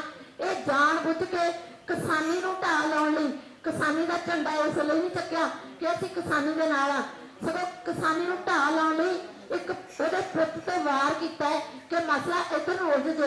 ਇਸ ਕਰਕੇ ਉਹਨਾਂ ਲੋਕਾਂ ਨੂੰ ਸੋਚਣ ਦੀ ਲੋੜ ਹੈ ਕਿ ਕਿਤੇ ਗਦਾਰੀ ਅਸੀਂ ਤਾਂ ਨਹੀਂ ਕਰ ਰਹੇ। ਕਹਿੰਦੇ ਘਰ ਦਾ ਪ੍ਰਤੀ ਲੰਕਟ ਆਏ, ਐਵੇਂ ਥੋੜਾ ਕਿਸੇ ਨੇ ਕਿਹਾ। ਠੀਕ ਹੈ, ਇਹ ਸਮੇਂ ਦੀ ਗੱਲ ਹੈ। ਥੋੜਾ ਜਿਹਾ ਸਮਾਂ ਮਾੜਾ ਆਇਆ। ਅਸੀਂ ਸਾਰੇ ਕਲਾਕਾਰ ਕਿਸਾਨਾਂ ਦੇ ਪੁੱਤਾਂ ਇਸ ਧਰਤੀ ਤੇ ਜਾਏ ਆ। ਕੋਈ ਕੱਲੀ ਕਿਸਾਨੀ ਉਹ ਨਹੀਂ ਹੁੰਦੀ ਜਿਹੜਾ ਹਲ ਬਾਉਂਦਾ। ਕਿਸਾਨ ਦੇ ਵਿੱਚ ਦੁਕਾਨਦਾਰ, ਮਜ਼ਦੂਰ ਸਾਰੇ ਆਉਂਦੇ ਆ। ਅੱਜ ਕਿਸਾਨੀ ਨੂੰ ਢਾਹ ਲੱਗੀ ਹੈ ਤਾਂ ਸਾਰਾ ਵਰਗ ਹੀ ਪ੍ਰਭਾਵਿਤ ਹੋਇਆ, ਭਾਵੇਂ ਉਹ ਕਲਾਕਾਰ ਹੈ, ਭਾਵੇਂ ਉਹ ਵਪਾਰੀ ਹੈ। ਸੋ ਠੀਕ ਹੈ, ਇਹ ਇੱਕ ਘਟਨਾ ਵਾਪਰੀ ਹੈ। ਘਟਨਾ ਨੇ ਸੱਚ ਤੁਹਾਡੇ ਸਾਹਮਣੇ ਜ਼ਰੂਰ ਬਹੁਤ ਸਾਰਾ ਲਿਆਵਾ। ਪ੍ਰੈਸ ਵੀਰਾਂ ਦਾ, ਪ੍ਰੈਸਾਂ ਦਾ ਬਹੁਤ ਧੰਨਵਾਦ ਜਿਨ੍ਹਾਂ ਨੇ ਛੋਟੀ ਜਿਹੀ ਆਵਾਜ਼ ਮਾਰੀ ਤੇ ਸਾਡੇ ਕੋਲ ਆਏ ਨੇ। ਇਸ ਕਰਕੇ ਅੱਗੇ ਤੋਂ ਵੀ ਬਹੁਤ ਖਿਆਲ ਰੱਖਣਾ ਹੈ, ਕਿਉਂਕਿ ਅਸੀਂ ਵੀ ਬਹੁਤ ਸਾਰੀਆਂ ਫਿਲਮਾਂ ਕਰ ਚੁੱਕੇ ਹਾਂ। ਜਿਹੜੀਆਂ ਫਿਲਮਾਂ ਪਈਆਂ ਸਾਨੂੰ ਡਰ ਲੱਗਣ ਲੱਗ ਗਿਆ ਕਿ ਪਤਾ ਨਹੀਂ ਕਿਹਦੇ ਹੱਥਾਂ 'ਚ ਜਾਣੀ ਹੈ, ਤੇ ਫਿਰ ਕਦੇ ਕਿਹੜੀ ਮਾਂ ਦਾ ਪੁਤਲਾ ਫੂਕਿਆ ਜਾਣਾ, ਕਿਹੜੀ ਚਾਚੀ ਤਾਈ ਦਾ ਤੇ ਕਿਹੜੇ ਆਰਟਿਸਟ ਦਾ। ਅਸੀਂ ਤੁਹਾਡੇ ਧੀਆਂ ਪੁੱਤਾਂ, ਤੁਸੀਂ ਸਾਨੂੰ ਮਾਣ ਦਿੱਤਾ ਹੈ। ਤੁਹਾਡਾ ਸਾਰਿਆਂ ਦਾ ਬਹੁਤ ਬਹੁਤ ਧੰਨਵਾਦ। ਅਲੀਸ਼ਾ ਬੇਗਮ ਇੱਕ ਔਰਤ ਦਾ ਦੁੱਖ ਇੱਕ ਔਰਤ ਹੀ ਸਮਝ ਸਕਦੀ ਹੈ। ਰੂਹਾਨੀ ਅਤੇ ਕਾਲੀ ਸ਼ਕਤੀਆਂ ਦੀ ਮਾਲਕਨ, ਦੁਨੀਆ ਦਾ ਸਭ ਤੋਂ ਚਮਤਕਾਰੀ ਇਲਮ ਮੇਰੇ ਕੋਲ ਹੈ। ਮੇਰੇ ਕੀਤੇ ਨੂੰ ਕੋਈ ਕੱਟ ਨਹੀਂ ਸਕਦਾ। ਕਾਲਾ ਇਲਮ ਕਰਨਾ ਅਤੇ ਤੋੜਨਾ ਹਰ ਇੱਕ ਦੇ ਵੱਸ ਦੀ ਗੱਲ ਨਹੀਂ। ਪਰੇਸ਼ਾਨੀ ਜਿਵੇਂ ਲਵ ਮੈਰਿਜ, ਪਤੀ ਪਤਨੀ 'ਚ ਝਗੜਾ, ਸੌਤਨ ਦੁਸ਼ਮਣ ਤੋਂ ਛੁਟਕਾਰਾ, ਤਲਾਕ ਕੇਸ, ਬੁਰੇ ਸੁਪਨੇ, ਵਿਦੇਸ਼ ਯਾਤਰਾ, ਬੁਰੀ ਸੰਗਤ ਜਾਂ ਨਸ਼ਾ ਛੁਡਾਉਣਾ, ਬਿਮਾਰੀ 'ਚ ਦਵਾ ਨਾ ਲੱਗਣਾ। ਵਸ਼ੀਕਰਨ ਇੱਕ ਸੱਚਾਈ ਹੈ। ਵਸ਼ੀਕਰਨ ਕਰਵਾਓ, ਮਨ ਚਾਹਾ ਪਿਆਰ ਪਾਓ। ਕੀ ਤੁਹਾਡੀ ਕਿਸਮਤ 'ਚ ਲੋਟਰੀ ਦਾ ਯੋਗ ਹੈ ਜਾਂ ਨਹੀਂ? ਸੱਚਾਈ ਜਾਣੋ। ਲੋਟਰੀ ਨੰਬਰ ਪਾਓ, ਭਾਵੇਂ 649 ਹੋਵੇ ਜਾਂ ਲੋਟੋ ਮੈਕਸ। 11 ਘੰਟੇ 'ਚ ਕਰਵਾਓ ਹਰ ਪਰੇਸ਼ਾਨੀ ਦਾ ਹੱਲ ਘਰ ਬੈਠੇ। ਅਸ਼ਟਾਮ ਪੇਪਰ ਤੇ ਲਿਖ ਕੇ ਲਵੋ ਕੰਮ ਦੀ ਗਾਰੰਟੀ। ਜਾਂ ਕਹਿਣੇ ਤੋਂ ਬਾਹਰ तुरंत संपर्क करो। ਤੁਹਾਡੀ ਹਰ ਗੱਲ ਗੁਪਤ ਰੱਖੀ ਜਾਵੇਗੀ। ਅਲੀਸ਼ਾ ਬੇਗਮ। वर्ल्ड फेमस बाबा सलीम खान 21 बार गोल्ड मेडलिस्ट। सारियां थावां तो निराश अते मायूस होने वाले एक बार फोन जरूर करो, जिवें चाहोगे उवें होएगा। It's my promise, immediately result, open challenge. इल्मां दे माहिर A to Z समस्यावां दा फोन ते घर बैठे करवाओ हल। वशीकरण अते मुठ करनी, लव मैरिज, सौतन अते दुश्मन तो छुटकारा, पक्का काम पक्का हल, 101% दी गारंटी। अष्टाम पेपर समेत सब तो पहला काम करन दा वादा। नौकरी, प्रमोशन, कारोबार च परेशानी, घर च झगड़ा, कोर्ट केस, तलाक, प्रॉपर्टी झगड़ा, पति पत्नी च अनबन, जादू टोना, मनमोहनी वशीकरण करवाओ जां तोड़वाओ, रुस्से नूं मनाउणा। हुणे कॉल करो बाबा सलीम खान 98 199 37 467।